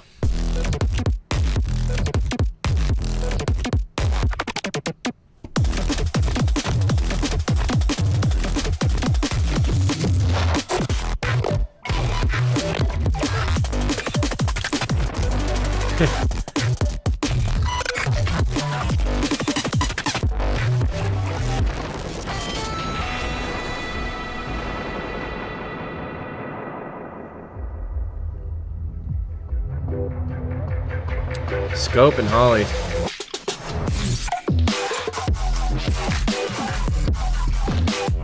Yeah, this is huge.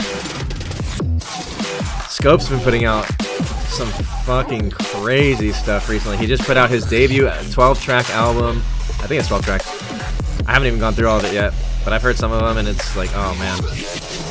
And he also releases drum and bass as Malix. If you're not familiar with Malix, really one of the best heavy D&B artists I know. But yeah, all the Scope stuff he's been doing recently. Hey, one of my favorite Mindex tunes here. Super peaceful vibe. Very deep and meditative.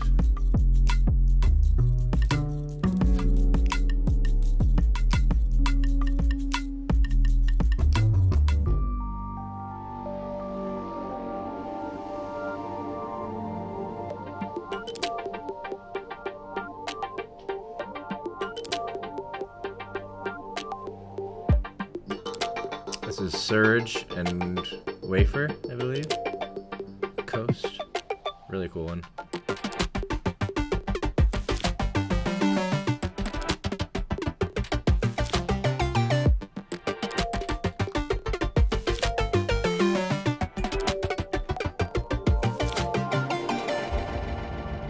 I like to think sometimes about like the work that each artist put into their own track for something like this, and like how it all just comes together to live in this place. It's so special.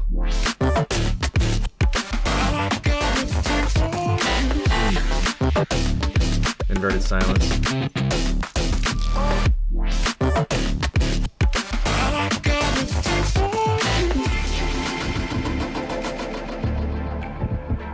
Yeah. This one's from Dixie. I think, I'm not sure if he's doing anything anymore. This one was always so crunchy.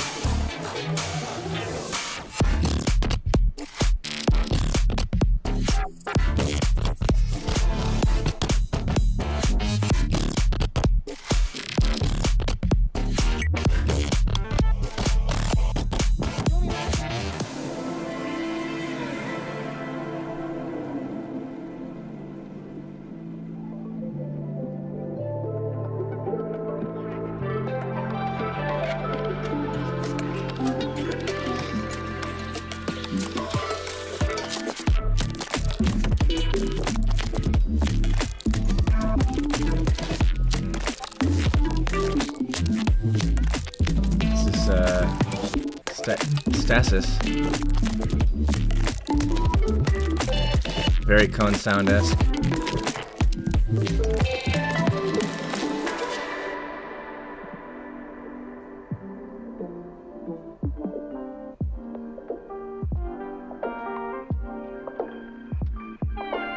This is Exhale, I think.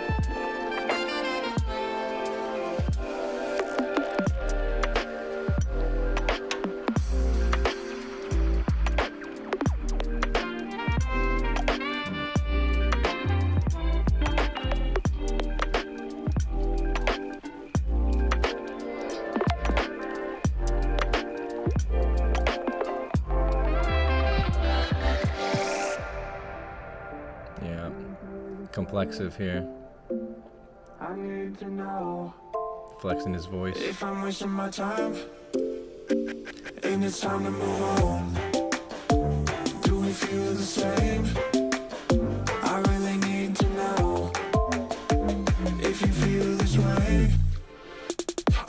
in love alone.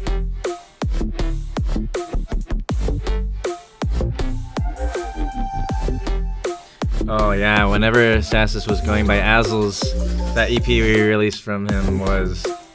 It unlocked something in my brain as well. So forward-thinking. He is just incredible. Hey, Great Milk and Kasim Rizvi. Great Milk has been doing so much cool stuff. He just does whatever he wants, and I really appreciate that he is like just kind of carving his own path as an artist. And yeah, Cass also just posts so many bangers. I've seen on Instagram, like so many colorful beats.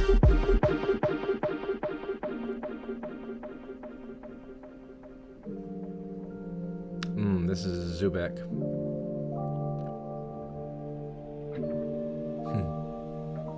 Yeah, that was a donk snare for sure. Oh yeah, this is an Arctic. Deep one.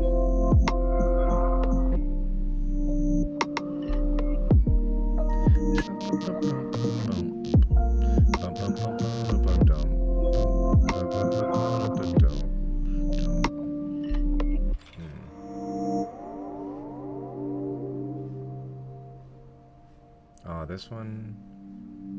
This is Volpe. Oh, dude, this song is so cool. Volpe and Woofy, I think, collabed on this.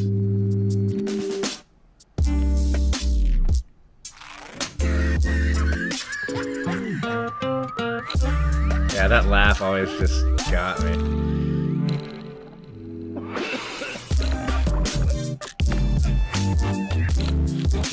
Oh, that's very pleasing sound. Ugh, I forgot how sweet that song is. I think this is going into Shannick. Yeah. Back to my boy.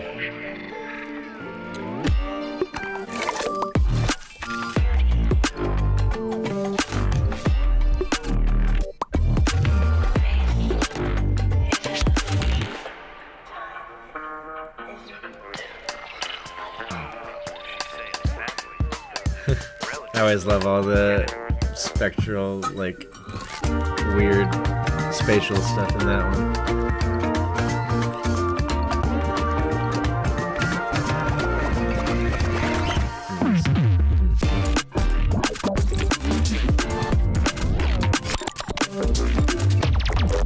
I feel like no one's ever made swingy D&D like that ever again.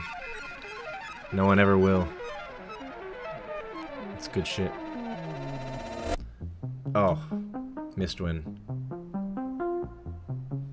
Mistwind is another one of those artists where every release that I've heard from them is just like really good. Never a miss. Always a win. Mistwind. Out now, available for all people in the chat.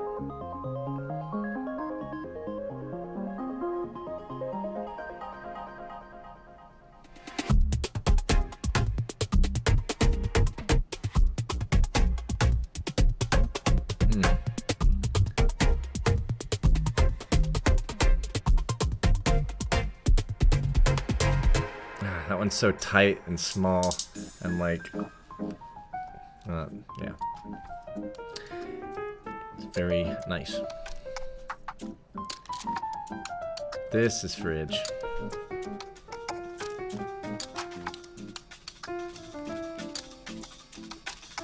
You have not missed your track. Dip Rock.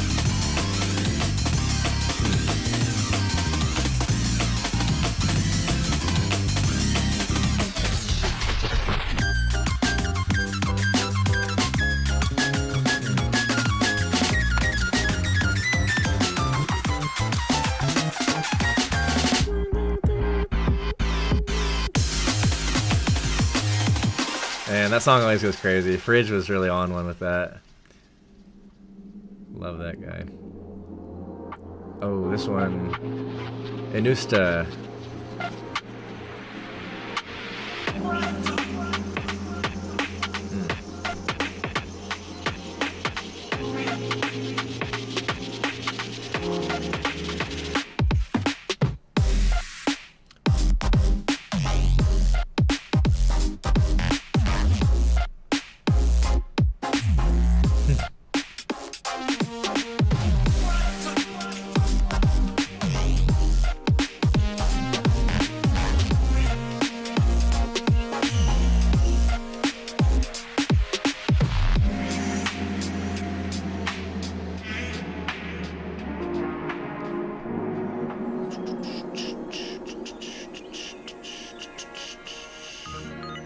Hey, there it is.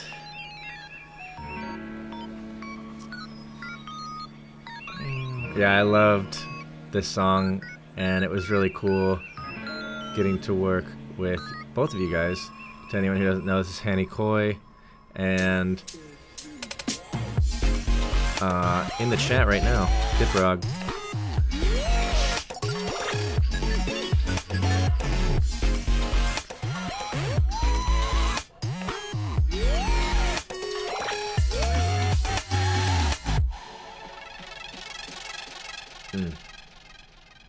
Yeah, that song is really special, honestly. I loved the story of how it came onto Night Owl because you were helping me with YouTube stuff and like getting everything uploaded and building the bot and making it all like automated, and it was really helpful. I really appreciate that still. And then yeah, you were just like, I don't want anything in return, just listen to my song and maybe accept it as a submission. And I was like, well, it'll have to be good. And then it was like so good. I was like, oh my god, it's actually legitimately like amazing. Oof. Yeah. Rabid Zen.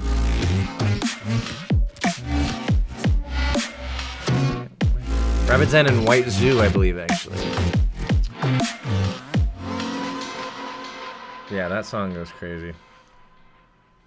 Lapis Lazuli.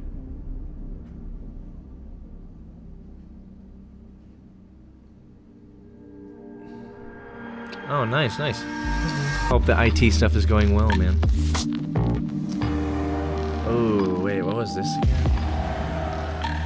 Is this... Oh, this is Copycat. I was like, wait, I remember liking this. Oh.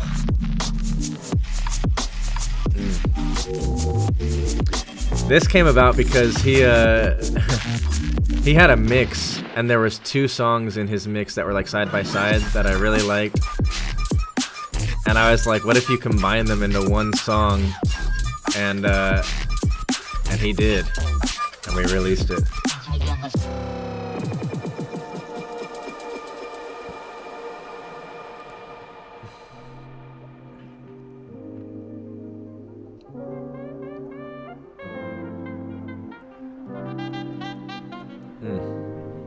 This is...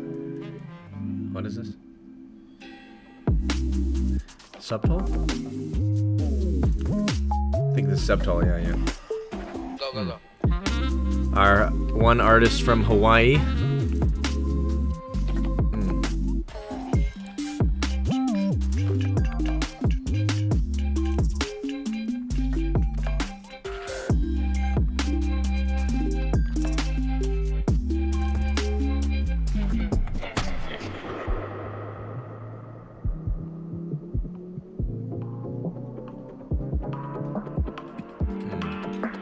This is Lucas.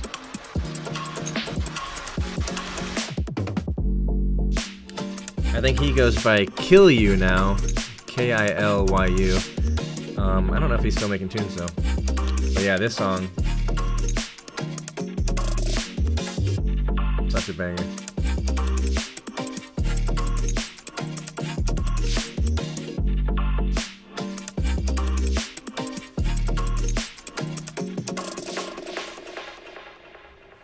What do we got next?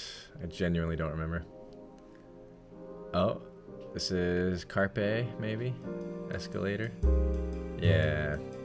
Escalate, or something like that. Some very elevator jazz.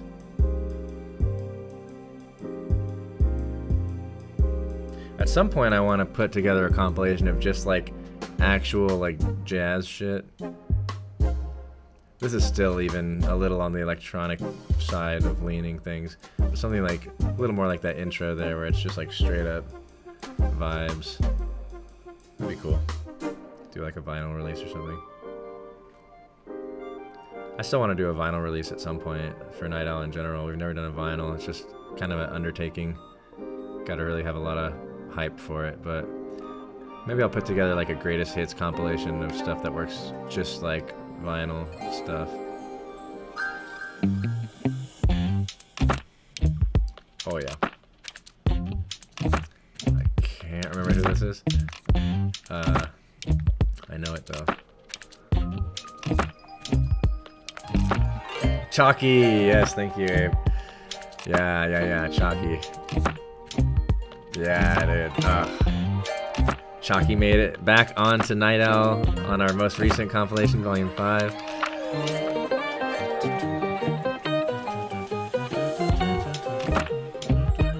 Such a good guitar player and producer.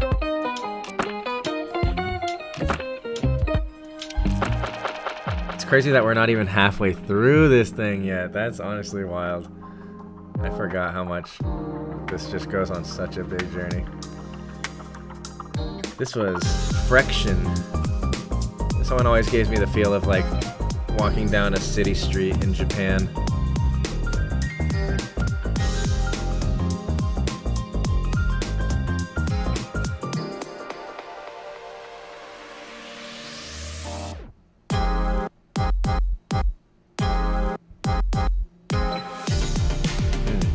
I always love that like synth wavy drop. Kind of breaks between this and then.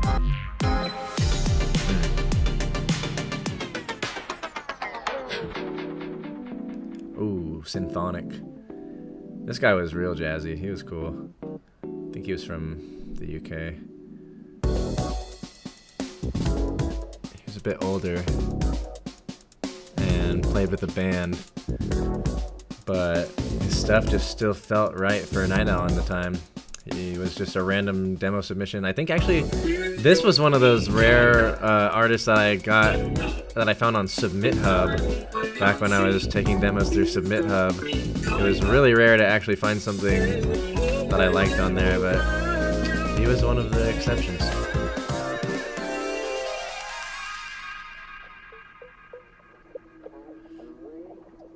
Ah, Charlie Miles. Ain't nobody pays the way.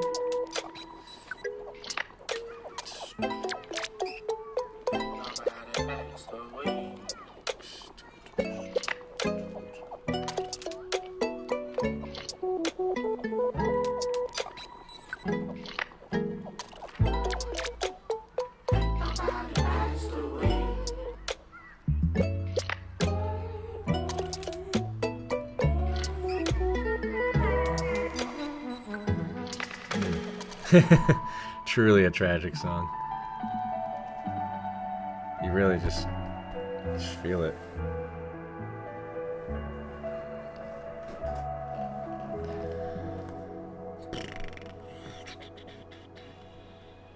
Oh, this is Harry Griffiths again. I love this song. And again, with Harry Griffiths, I could just put his songs on repeat. Like so many of his songs. This is another one though.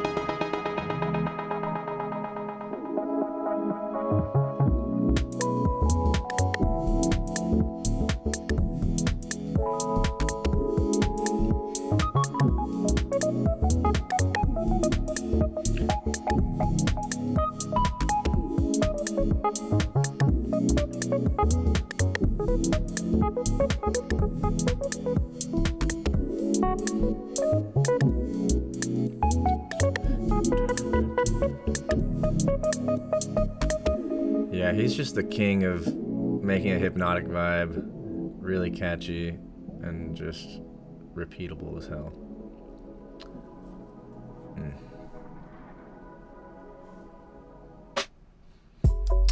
Hey, Audiobot.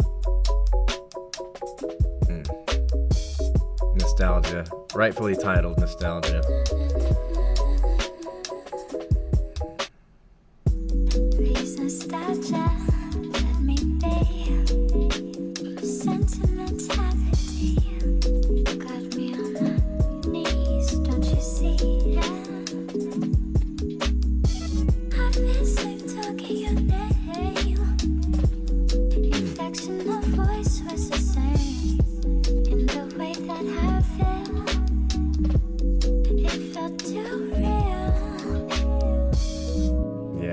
always had such a satisfying low end on his tracks. Such a softness.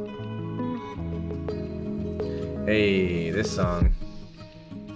This is an artist that was originally called Drip Girl, then changed their name to, I think his real name, Toby Shea. And man, this song...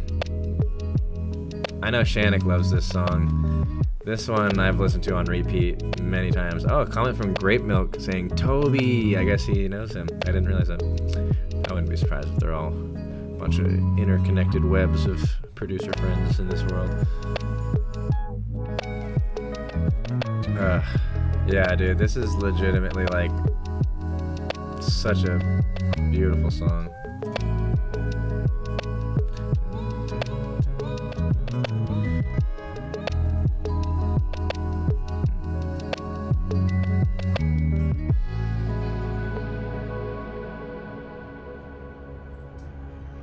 What do we got here?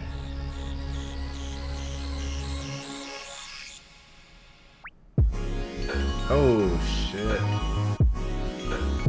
Miles Jaeger, I believe. This one's so cool.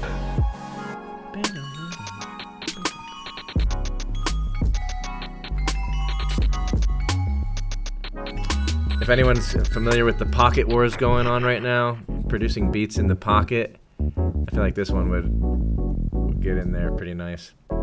Definitely vibier than a lot of the heavier stuff going around, but it's in that pocket real smooth.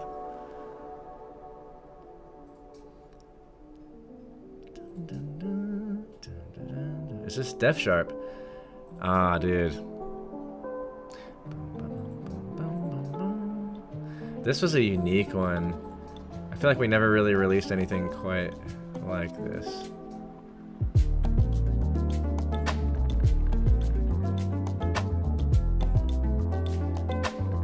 Just the drop of this one is so funky and dancey. And it was really unique for Def Sharp. I had never heard anything like this from him. He was making a lot of different stuff. Yes, dude, the slight detune. The detune on this goes crazy.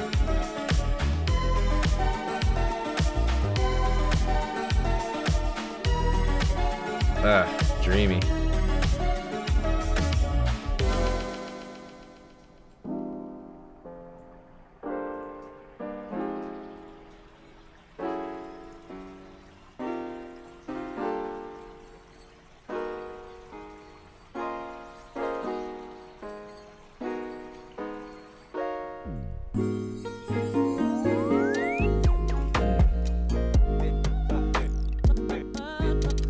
Alex Martian. Iconic sound. He has a really distinct style. Always keeps it fresh though. Oh, that transition was clean. I gotta take the W for that. That was a really fucking clean transition. Yeah, this was Yankel and Morty. I never released anything else from them besides this one track, but man, really was such a fleshed out vibe. I would love to hear more stuff like this.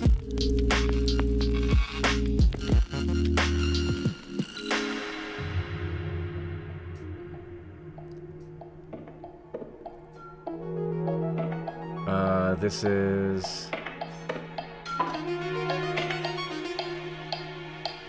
what is this?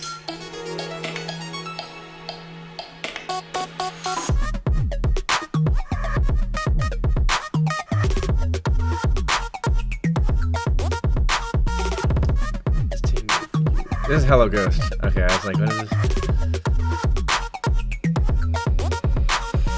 Bad boy, this thing ain't for you. It's my thing, my thing ain't bad boy. This thing ain't for you. It's my thing, my thing. Bad boy, this thing ain't for you. It's my thing, my thing.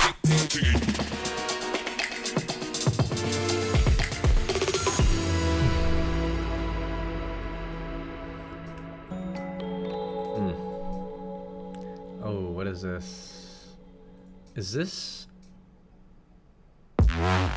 Oh, we did have Candid Oak. I was like, we had a Candid Oak song on here, right? You can just immediately tell.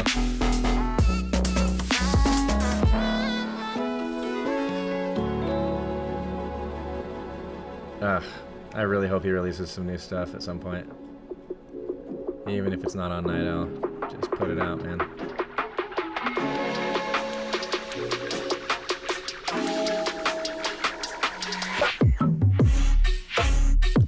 Oh shit, this is a Tiny Ghost and Tech Vision.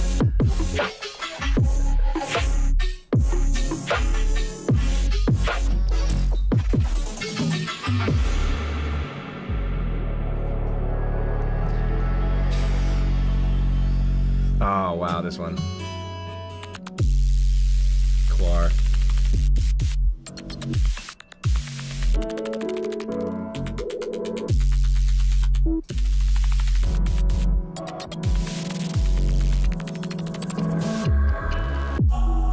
Ugh. I think this one's definitely one of my favorites on the album. Ugh, what a feeling. Oh, I'm gonna have to go back and listen to that whole song. I forgot how special that one is. That guy disappeared. He was making some crazy stuff. He started a new project and he was posting stuff on Twitter that was like insane, and then he like disappeared again. But yeah, Quar. I don't even know how to find him anymore.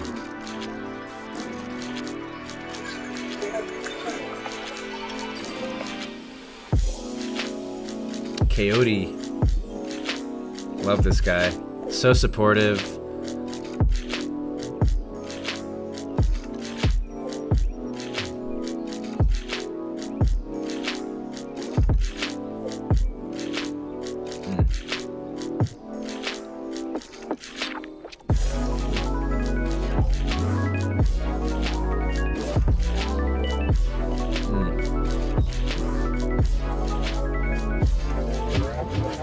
That one always gives me like an old Adult Swim vibe for some reason. Just nostalgic. Ooh, this is Bearable.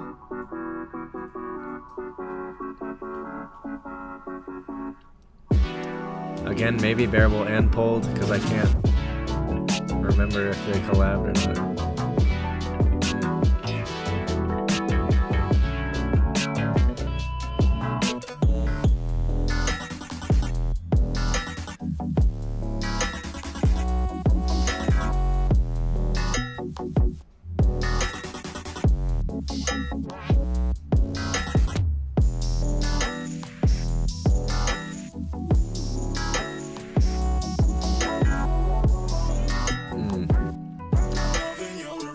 Okay, so that's Bearable, yeah, Aroma.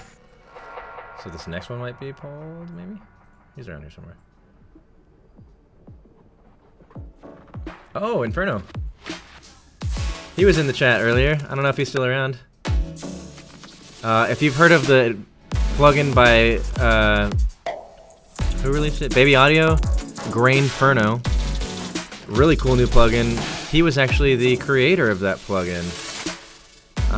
I worked with him on this track back and forth for like a while trying to get it just right. I'm sorry if I was a big pain in the butt. If you're still watching this, Inferno, I know I was kind of a pain at that time trying to get the perfect mix and master and everything for that track, but it came out really awesome. And I love to see everything else that you've done creatively since then. And the other tracks that we've got to put out together with you. Really good stuff, man.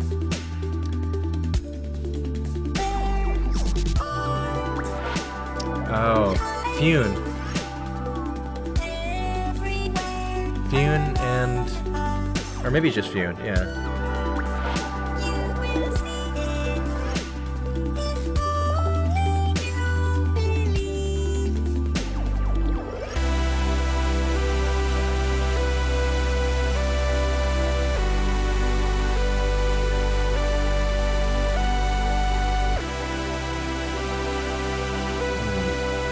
Yeah, Fune's album, Funeral, on Night Owl, 3-track album. So good. That song, Low Battery, if anyone remembers that. Man, highly recommend going and listening to that after this. This is Brune, real life friend of Copycat. Great singer and producer on his own, right? He goes by Lemonade Baby now.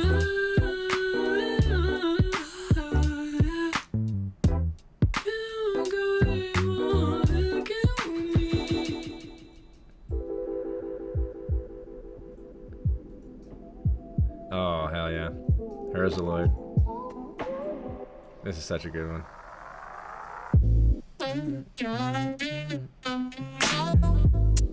Ugh. Herzaloid is one of my favorite artists of all time. Like I mentioned before, him, Geotheory, and Diversa, I think were like the three artists I listened to the most from like 2014 to like 2018 probably. Straight rinsing their tunes.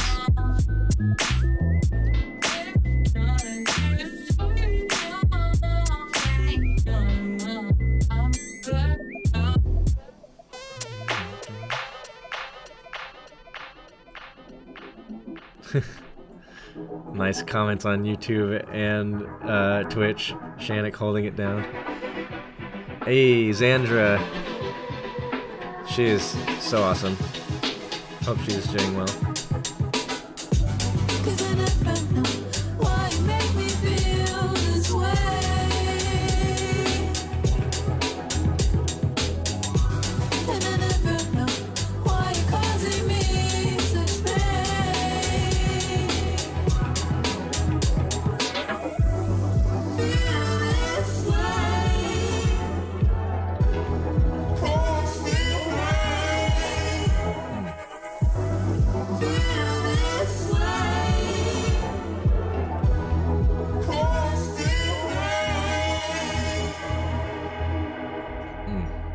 Yeah, that's a really pretty one.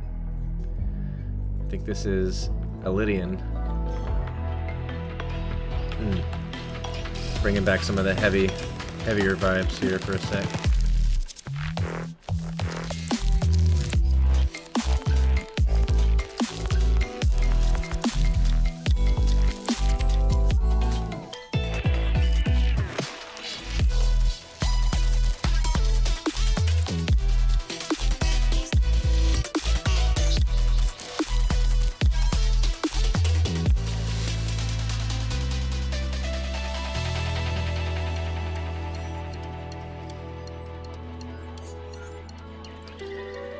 I honestly don't remember what this is. Oh? Wusta?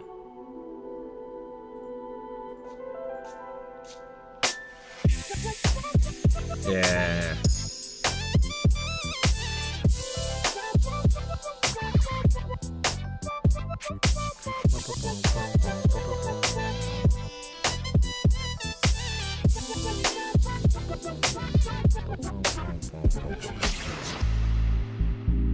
Oh, hell yeah, dude, this song. This is Custodian. I got to hang out with him in Baton Rouge. He's from Baton Rouge, Louisiana.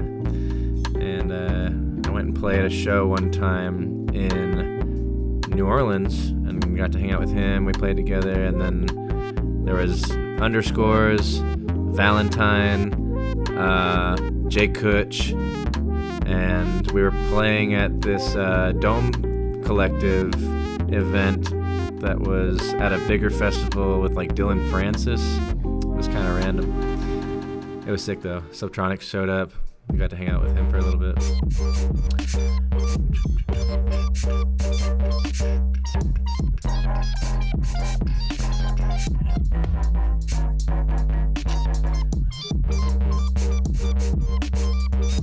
I think this is part of the same song.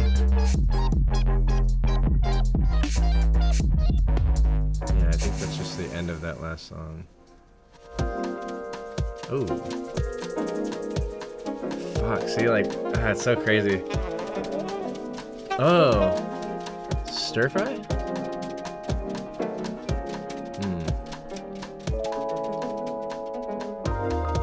Yeah, stir fry. This dude, if you're not familiar, crazy saxophone player, also insane producer, makes some really cool, like, unique bass music.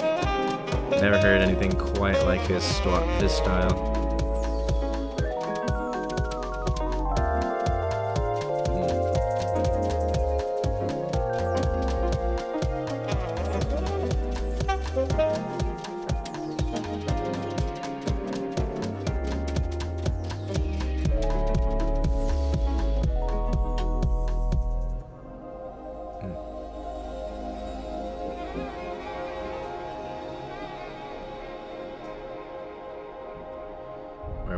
Where are we going?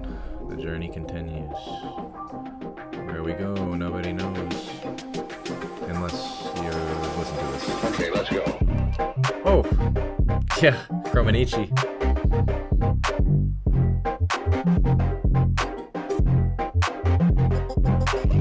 Instantly recognizable.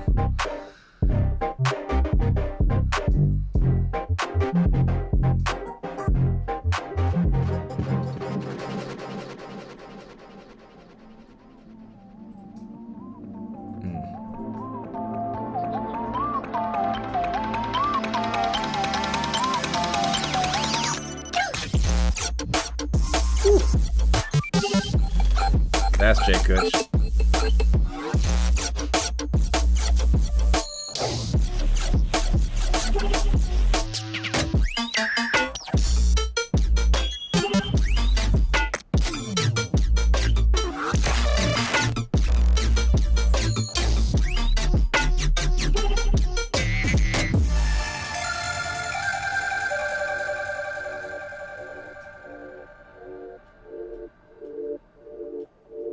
This is pulled, I think. Yeah. This was the one that I like chopped up and rearranged a bunch. And he was like, yo, wait, I like that.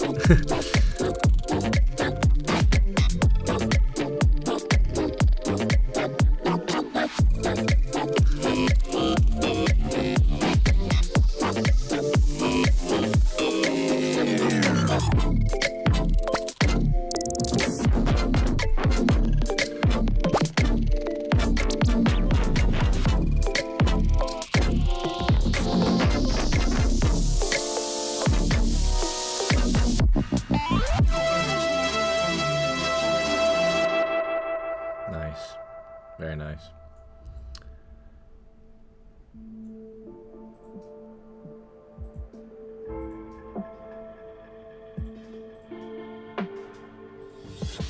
This is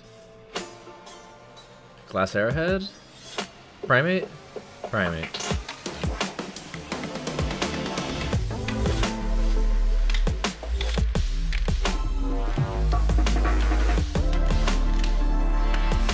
Classic Night Owl chords.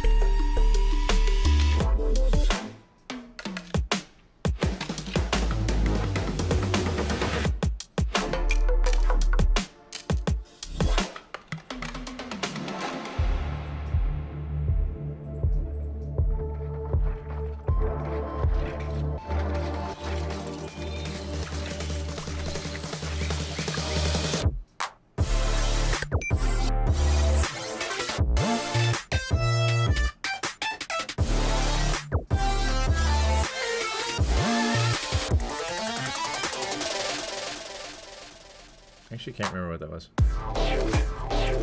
Oh, computer.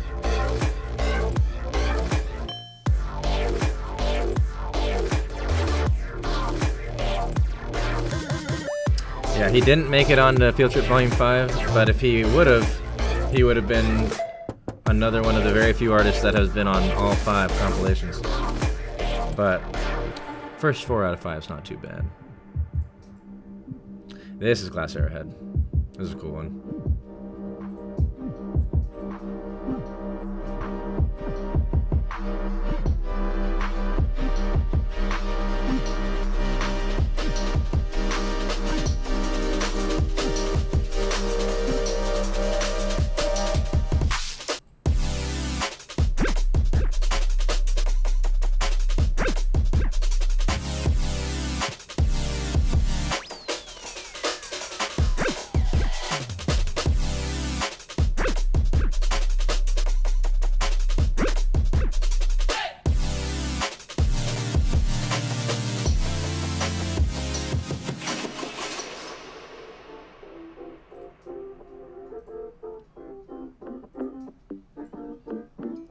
What is this?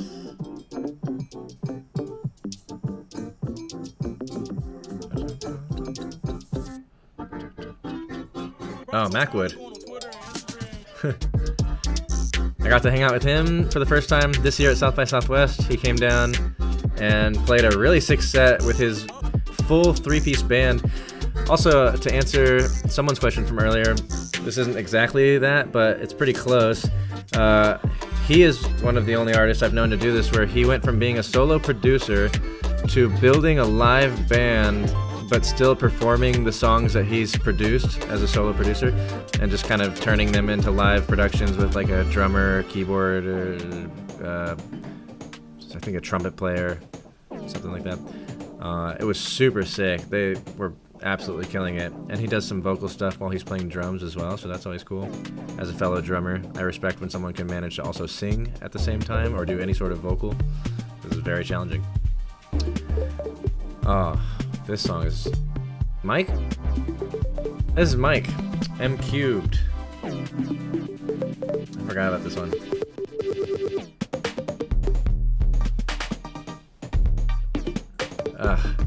Again, Mike, if you're out there, more stuff like this someday.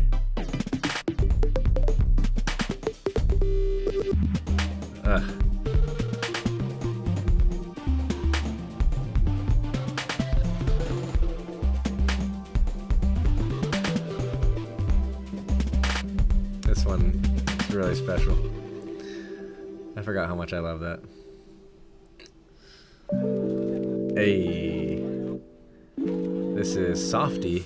I think from Japan, or maybe South Korea. Super chill. This one also, I think, did pretty well with the lo-fi timing algorithm.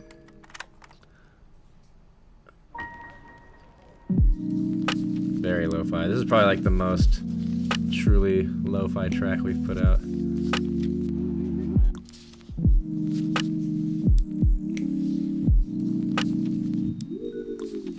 Very nice texture.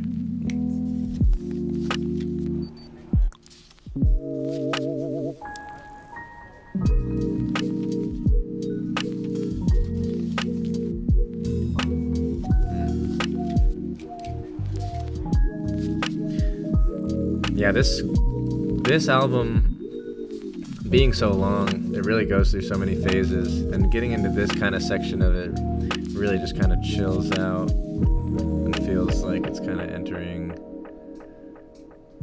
I don't know how I feel about how long this one drags out, but I'm still proud of it.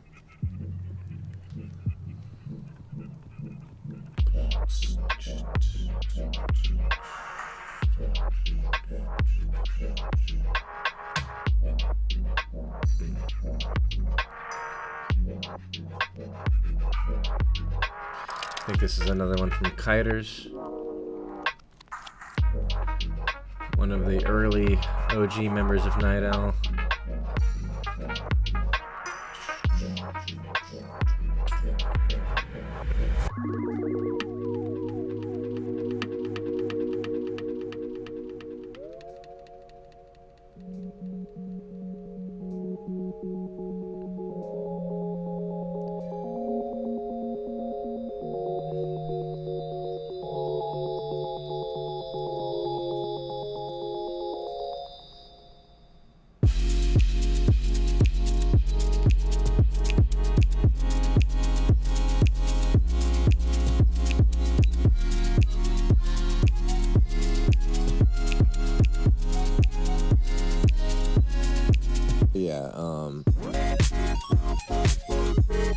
Wait, this is Jitter.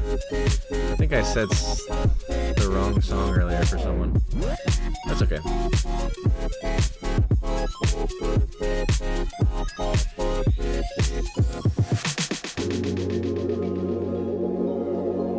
I know Hermbit's coming up here soon.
That was Hermbit before. I had to cheat just now and look at the track list, and I was wrong.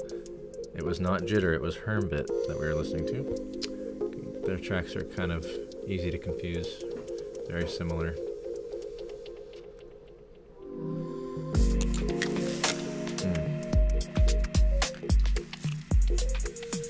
Pixel.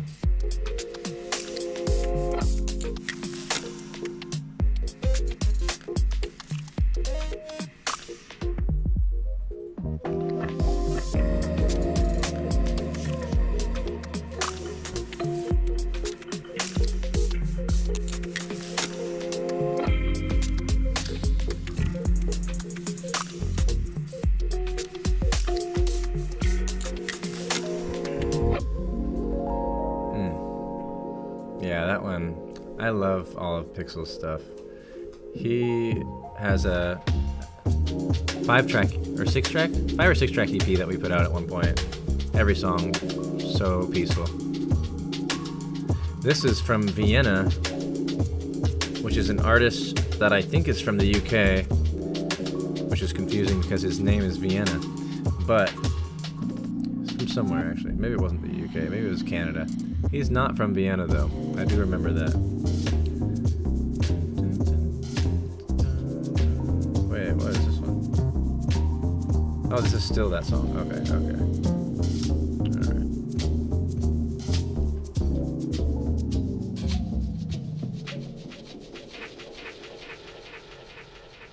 Alright, last song.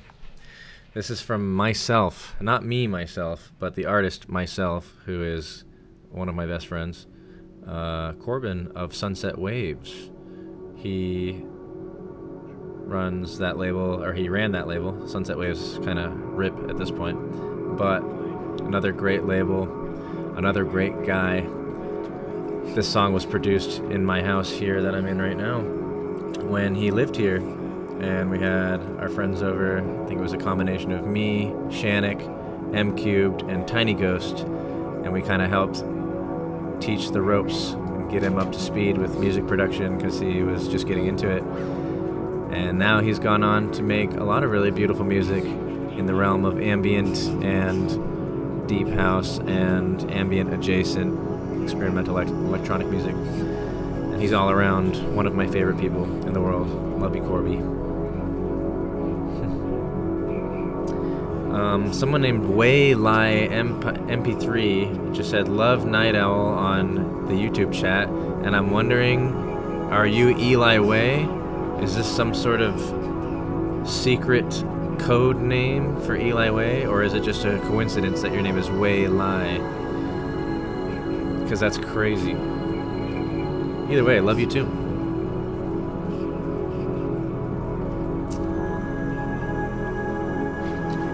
Yeah, this is a really nice closing track for this album. Super atmospheric and just dreamy.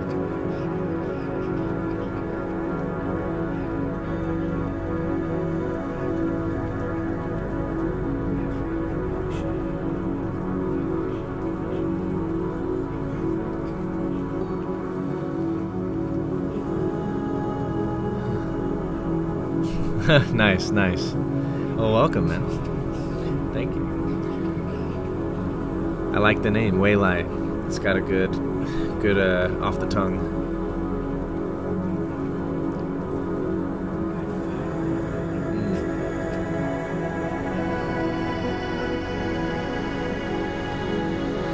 I feel like it's only right that I let the rest of this play out. I could cut it short, but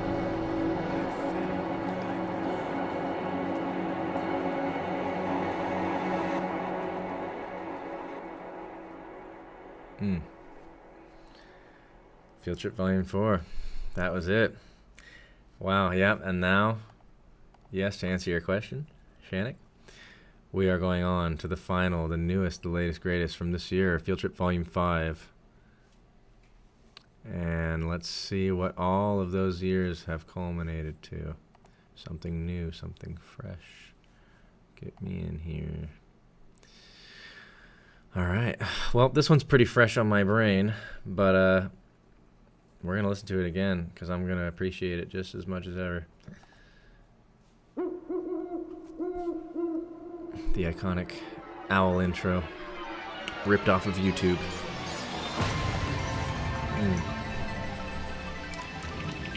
Crazy intro track from Zeldin. This intro track defined the whole rest of the album.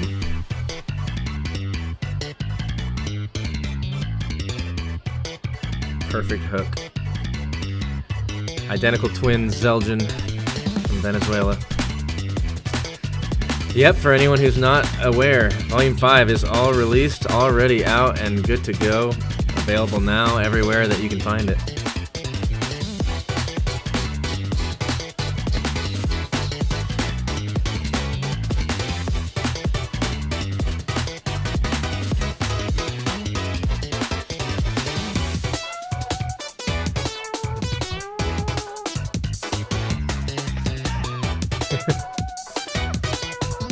Man, if anyone hasn't seen it, Tokyo Machine did a review of this track on his stream on Twitch a few months back, and we've got clips of it posted on our Instagram. It's so fun watching his reaction. It was so crazy.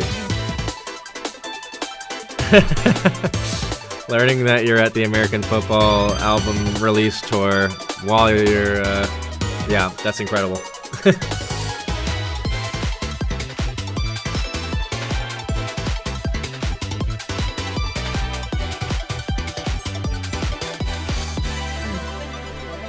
Next one from me. Big whoops. That was my girlfriend's voice. She's in this room right now. She's right behind me, isn't she?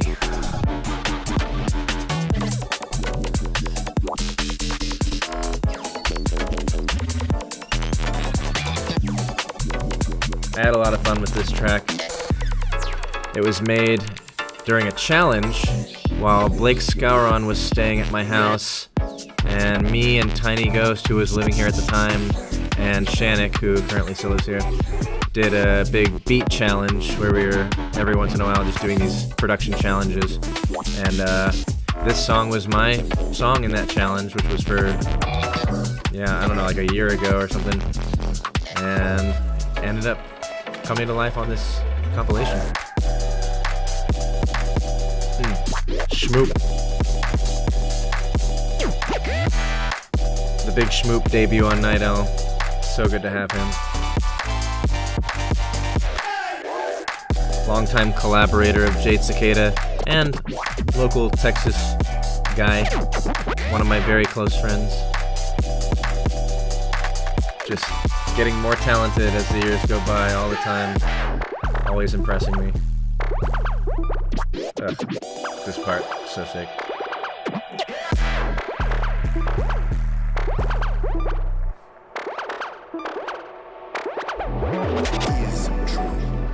That transition into my next track. I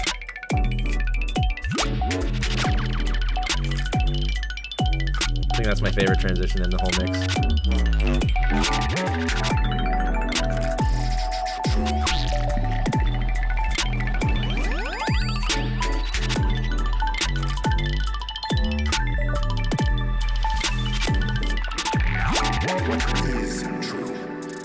I love seeing all the comments on this and like all the people that are like 2016 is back. It was crazy this year with all the 2016 resurgence. I feel like this year is like the first year that everyone is like kind of starting to get back to their groove after COVID. That little 5-year hiccup there.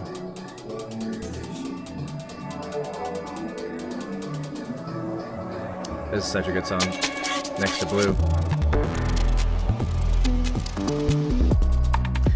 Yeah, seeing his whole transformations over the years from like super future bassy stuff to like dubstep, like heavy shit, to like super vibey ambient, like deep. I don't know, it's just been so cool. Every phase of his iterations has been beautiful. Just so well done.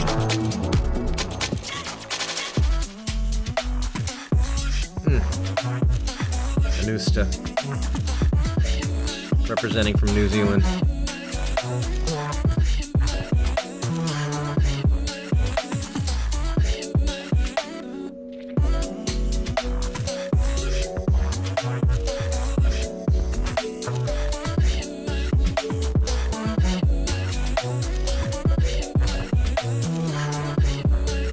This song he worked on for like 3 years or something, and it was a really meaningful project to him. It was like a defining moment for him as an artist, and the fact that he released it with us, just an honor.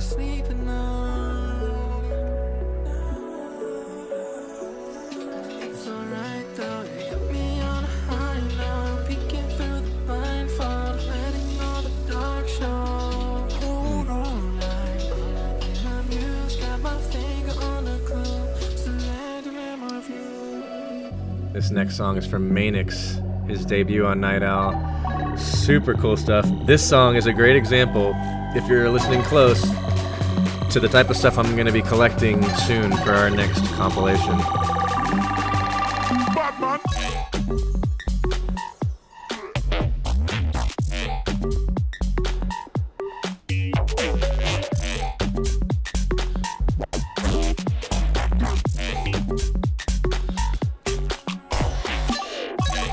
Yeah, very like Middle Eastern flavors, very just tight, juicy.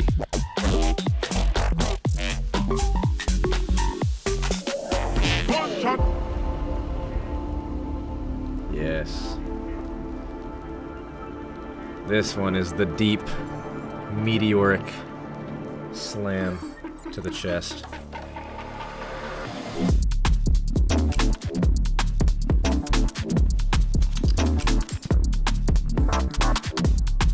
Echo Map. And Oso. Can't forget Oso. Echo Map being previously Synergy Sound. Yes, so hard yet so restrained, very accurate. Oh, this part though, the key change.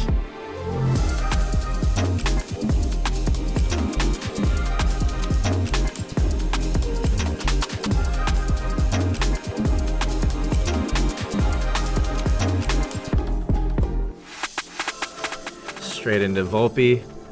This, again, one of my personal favorites on the compilation. Volpe always ends up hitting my personal feels in a way that no one else can quite do. Just love what he does.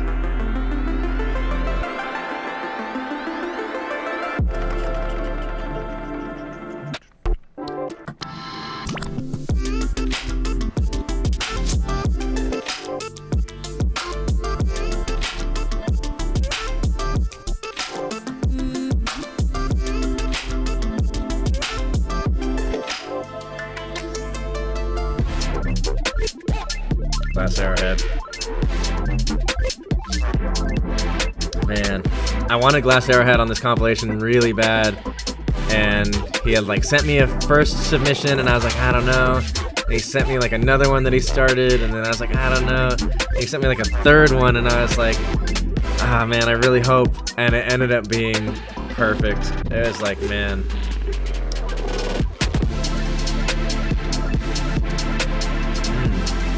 Interesting take, yeah. The comment, I feel like the sounds got kind of simpler and the artist's voice come through even stronger, yeah. It's kind of like everyone's been honing in on that balance of minimalism and simplicity with like richness and purity, being able to really put everything into the sort of texture and the vibe instead of needing to like have so many crazy sounds and being all over the place. It's just really kind of honing in on the most important aspects.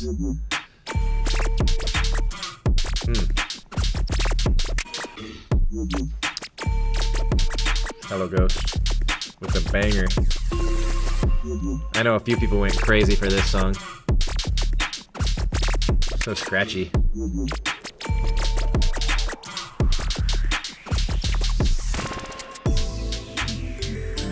That swing is nasty.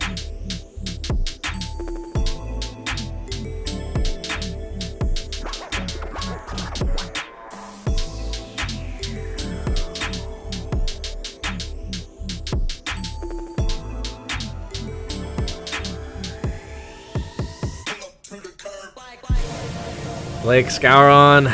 This song, I'd say, is my #1 pick from this album.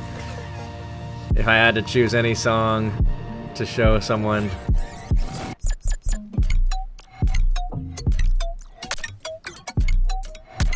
Ugh, so fucked.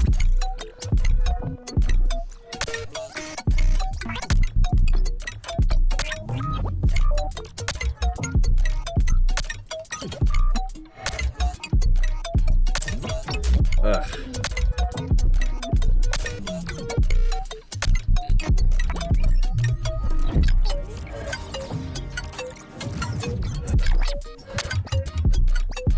Ugh, dude.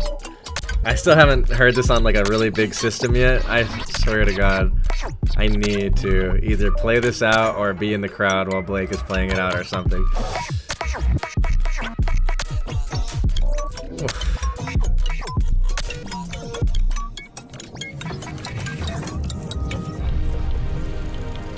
Wait, what was the copycat comment? Oh, I actually missed it, and I don't know if I'll be able to find it. If you remember what it said, quote it in the chat.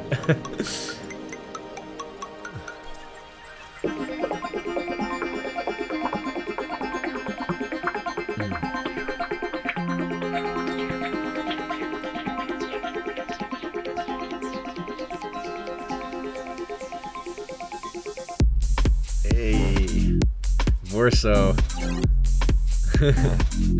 Nice. Oh, he would say yucky. Dude, yeah, getting Vorso on here was also a dream come true. I've been loving Vorso's music for so many years now, and he's always been like within the realm of homies, like the group of people that I'm friends with, but he just never made his way onto Night Owl. Nothing ever the moment never arose until now. I think we're going into copycat from this one, if I remember correctly. Yeah. Big one. Big one!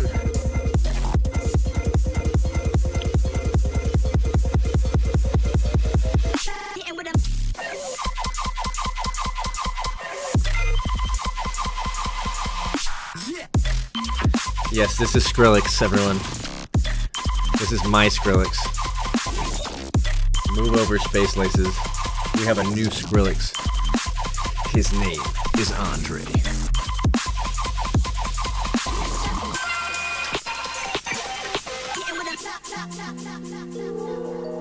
Seppa and Chalky, what a collab.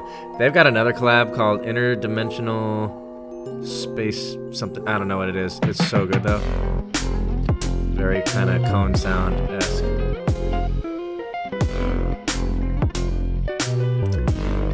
Are there many shows in the US that you guys get to play out lots of Night Owl style tracks? Honestly, no. Like, it's still pretty underground.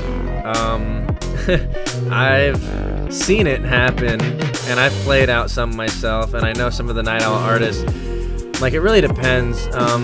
There are artists that are big enough that are getting pretty big shows, and I think are adjacent to the Night Owl world enough that they're probably playing out like some of our tracks. And there's some artists from Night Owl that have blown up really big and are definitely playing out like their own tunes, but that kind of represent our side of the underground as well.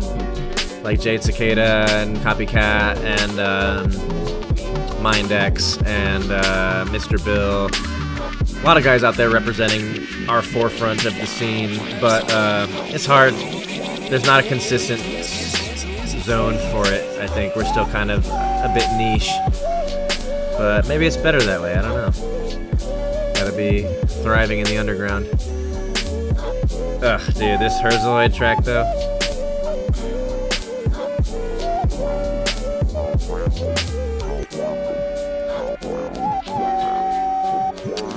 Yeah, Neurohop IDM sort of stuff. It makes its way sometimes, but yeah, not really on the big scene. Neurohop in general is kind of hard to find out here. Like, I think Copycat and like a couple artists like hold it down, but really it's like, yeah, you see a lot more like dubstep, house. UKG is making a lot of waves in the mainstream these days here. But yeah, you can still find a bit of everything in the underground, like smaller shows, local stuff. Depending on where you're at. Here in Austin, at least, there's like a decent mix. Best bet is going to be in like Colorado, Denver, or like Los Angeles or some shit, obviously. Yeah, it seems like it's kind of the move to move over here if you can make it work. But it's hard, it's a whole process.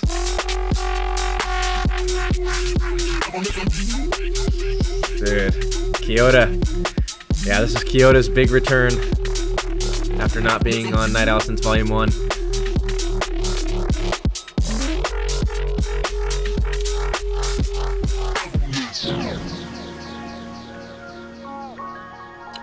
Shannick, my guy, such a song, featuring our friend Alice, Kenora, previously Devin Moon, previously before that Lyda, on the vocals. This one, I'd say if there was a song on the album that I would listen to on repeat the most, this would be the one. Just such an absolute viber.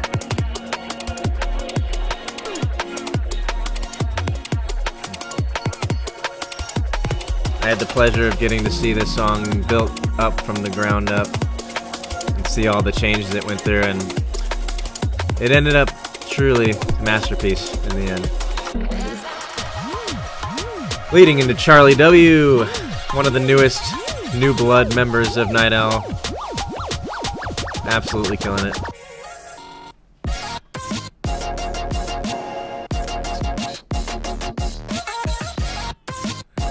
Fresh take on that classic future bass sound.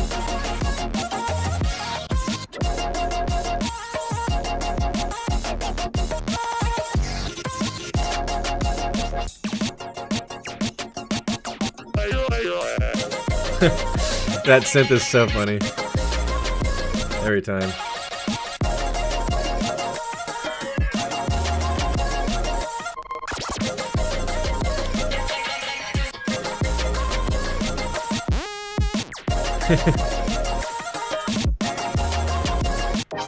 Yeah, this track has a lot to say. When he said Iowa, I really felt that. Yeah, and here we are, ending off with another track from myself. It might just become a theme to make him close out every field trip from this point forward, starting with Volume 4.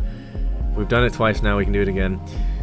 And yeah, wow, that was all 5 field trips. What a journey. I'm so actually glad I did this because it helped me really get a scope of like the whole picture of all of it before I continue moving forward. And yeah, I've got a lot of really fun plans for moving forward. If you stuck around this long, thank you for hanging out in the chat. Yeah, honestly, got some big plans in the works. I don't know if there's, I mean, I'm sure I'm going to do another field trip at some point. That is like our flagship compilation album. But moving forward, so the goal is on Monday, we're going to be launching our new website. And on that website, there's going to be some really fun stuff. But one of the things is actually going to be a submission portal for our new compilation. So I'm going to do a new compilation series called Cycles. And Cycles is going to cycle through various themes for each compilation. They're going to be smaller, I'm thinking 12 tracks maximum, and just have a theme, a strong theme for each one. So the first theme is going to be Mirage, and you might have heard me mention earlier, I'm going to try to be capturing that sort of sound from the Manix track on this album. You can also listen to Omadon's recent EP release on Inspected, his Hornets EP. Very like Middle Eastern, Arabic scales, like Phrygian, basically that kind of sound of like psychedelic pyramids, like you're on like a sand dune level in a video game. It's open to all genres technically, but it'll be within the realm of that style. And so once we start collecting for that, we've got some really fun plans as well to try to basically, I don't know. Long term, my huge vision goal is that I want to create a Night Owl based video game, 3D platformer, fast momentum based with like downhill stuff, kind of akin to Sonic or Super Monkey Ball would be like the best example for me. It's like my favorite game of all time, and I've always wanted to do something that kind of ties in the music and the story of Night Owl with a playable, fun thing that could be on Steam or something. And ideally, what would be really cool is tying in these Cycles compilations, of which so far I've got like this one that's going to be around the Mirage theme, but then I've also got another one around like a space elevator theme, and that one's something that me and Shannick have been particularly cooking on for a long time, trying to get the idea of it rolling. And yeah, on top of that, doing an underwater theme and kind of like make it to where the levels of the game are kind of coherently like cohesive with the compilations that we're putting out, and then over time release like new compilations and release new levels to go along with them or something. I don't know. It's ambitious, but it would be really cool. But either way, we're going to have our website launched probably Monday is the day that it's looking like. And we've also got some really fun stuff on there, like this interactive map of where all the Night Owl artists are based. It's not maybe totally perfect. I tried to get it as accurate as possible. But yeah, there's like, 100 plus artists. It's an interactive 3D map you can drag around and you can click and see which of the artists are located where. And it works really nicely right now. It's looking really great.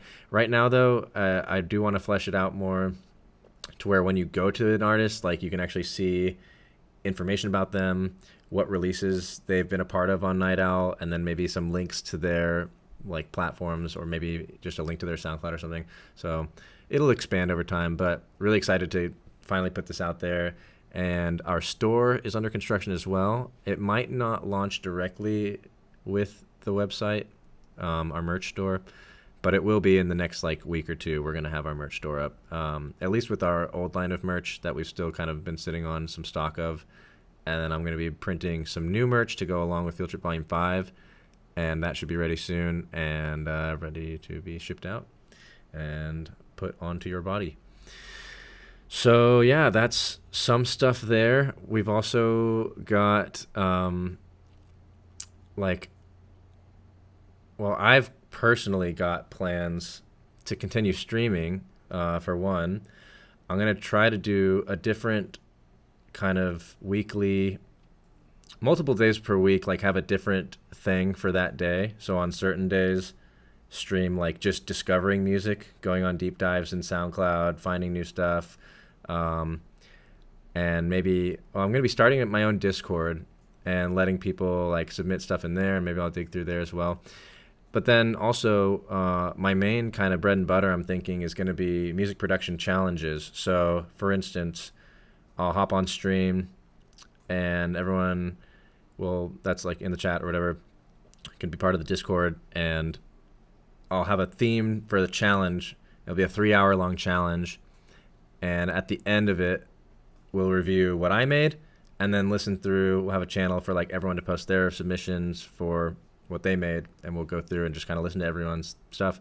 And it's kind of just a reflection of challenges that I was mentioning earlier, but like in this house, we've done a lot of challenges with the roommates. We all produce music, and so we would just come up with a theme and set a timer, and then at the end of it, we all present what we made. And it was like really helpful for getting us to think outside the box, for getting us to finish stuff faster, and just kind of forcing everyone to get into the flow of creativity and locking in on an idea and not, moseying around too much. And so I think it would just be a helpful thing for anyone that wants to be a part of that. And I think it'd be a lot of fun to see what everyone comes up with for each of the themes. So I've got a bunch of challenges in mind for that, but very excited. And yeah, someone in the chat says that the projects are drawing a lot from different Middle East styles. I'd love to hear some new artists from those musical places. Oh, yeah. Give me that electronic oud. True. Yeah, no, I'm still finishing up the page for our submission page for our website. It's one of the last things I have to do before we launch. But I'm gonna write out some stuff that really explains what I'm looking for, and then I'm gonna have a playlist of some examples, so people can directly hear like the sort of influences and flavors that I'm kind of seeking for something like this.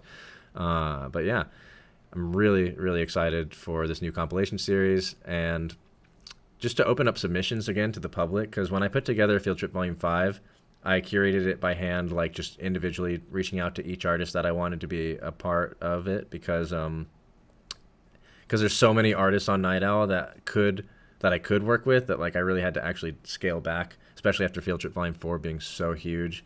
I just really needed to scale back, and 20 tracks was what we did for our first compilation, so I decided that would be the max for this new compilation, and it actually worked out perfect and was a lot more manageable.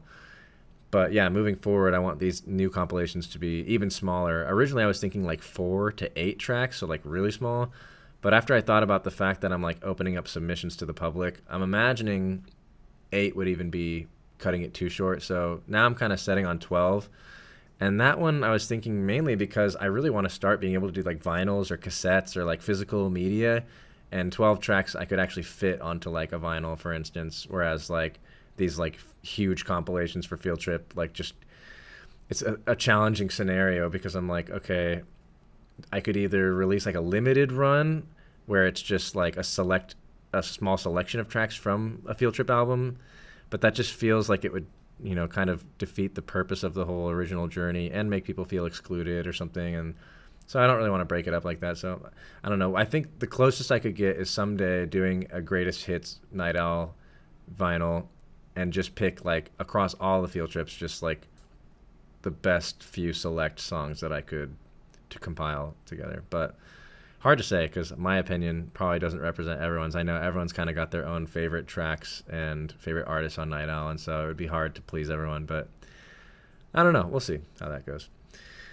But yeah, I will definitely keep everyone updated in our Discord server, our Night Owl Discord, as well as like through my own Instagram and the Night Owl Instagram, as far as any upcoming news or exciting stuff to look forward to, or any announcements that I have been talking about here. And yeah, thanks again for chilling and taking this journey with me. Much love to all of you guys, and I think I'm going to call it there. But till next time, peace.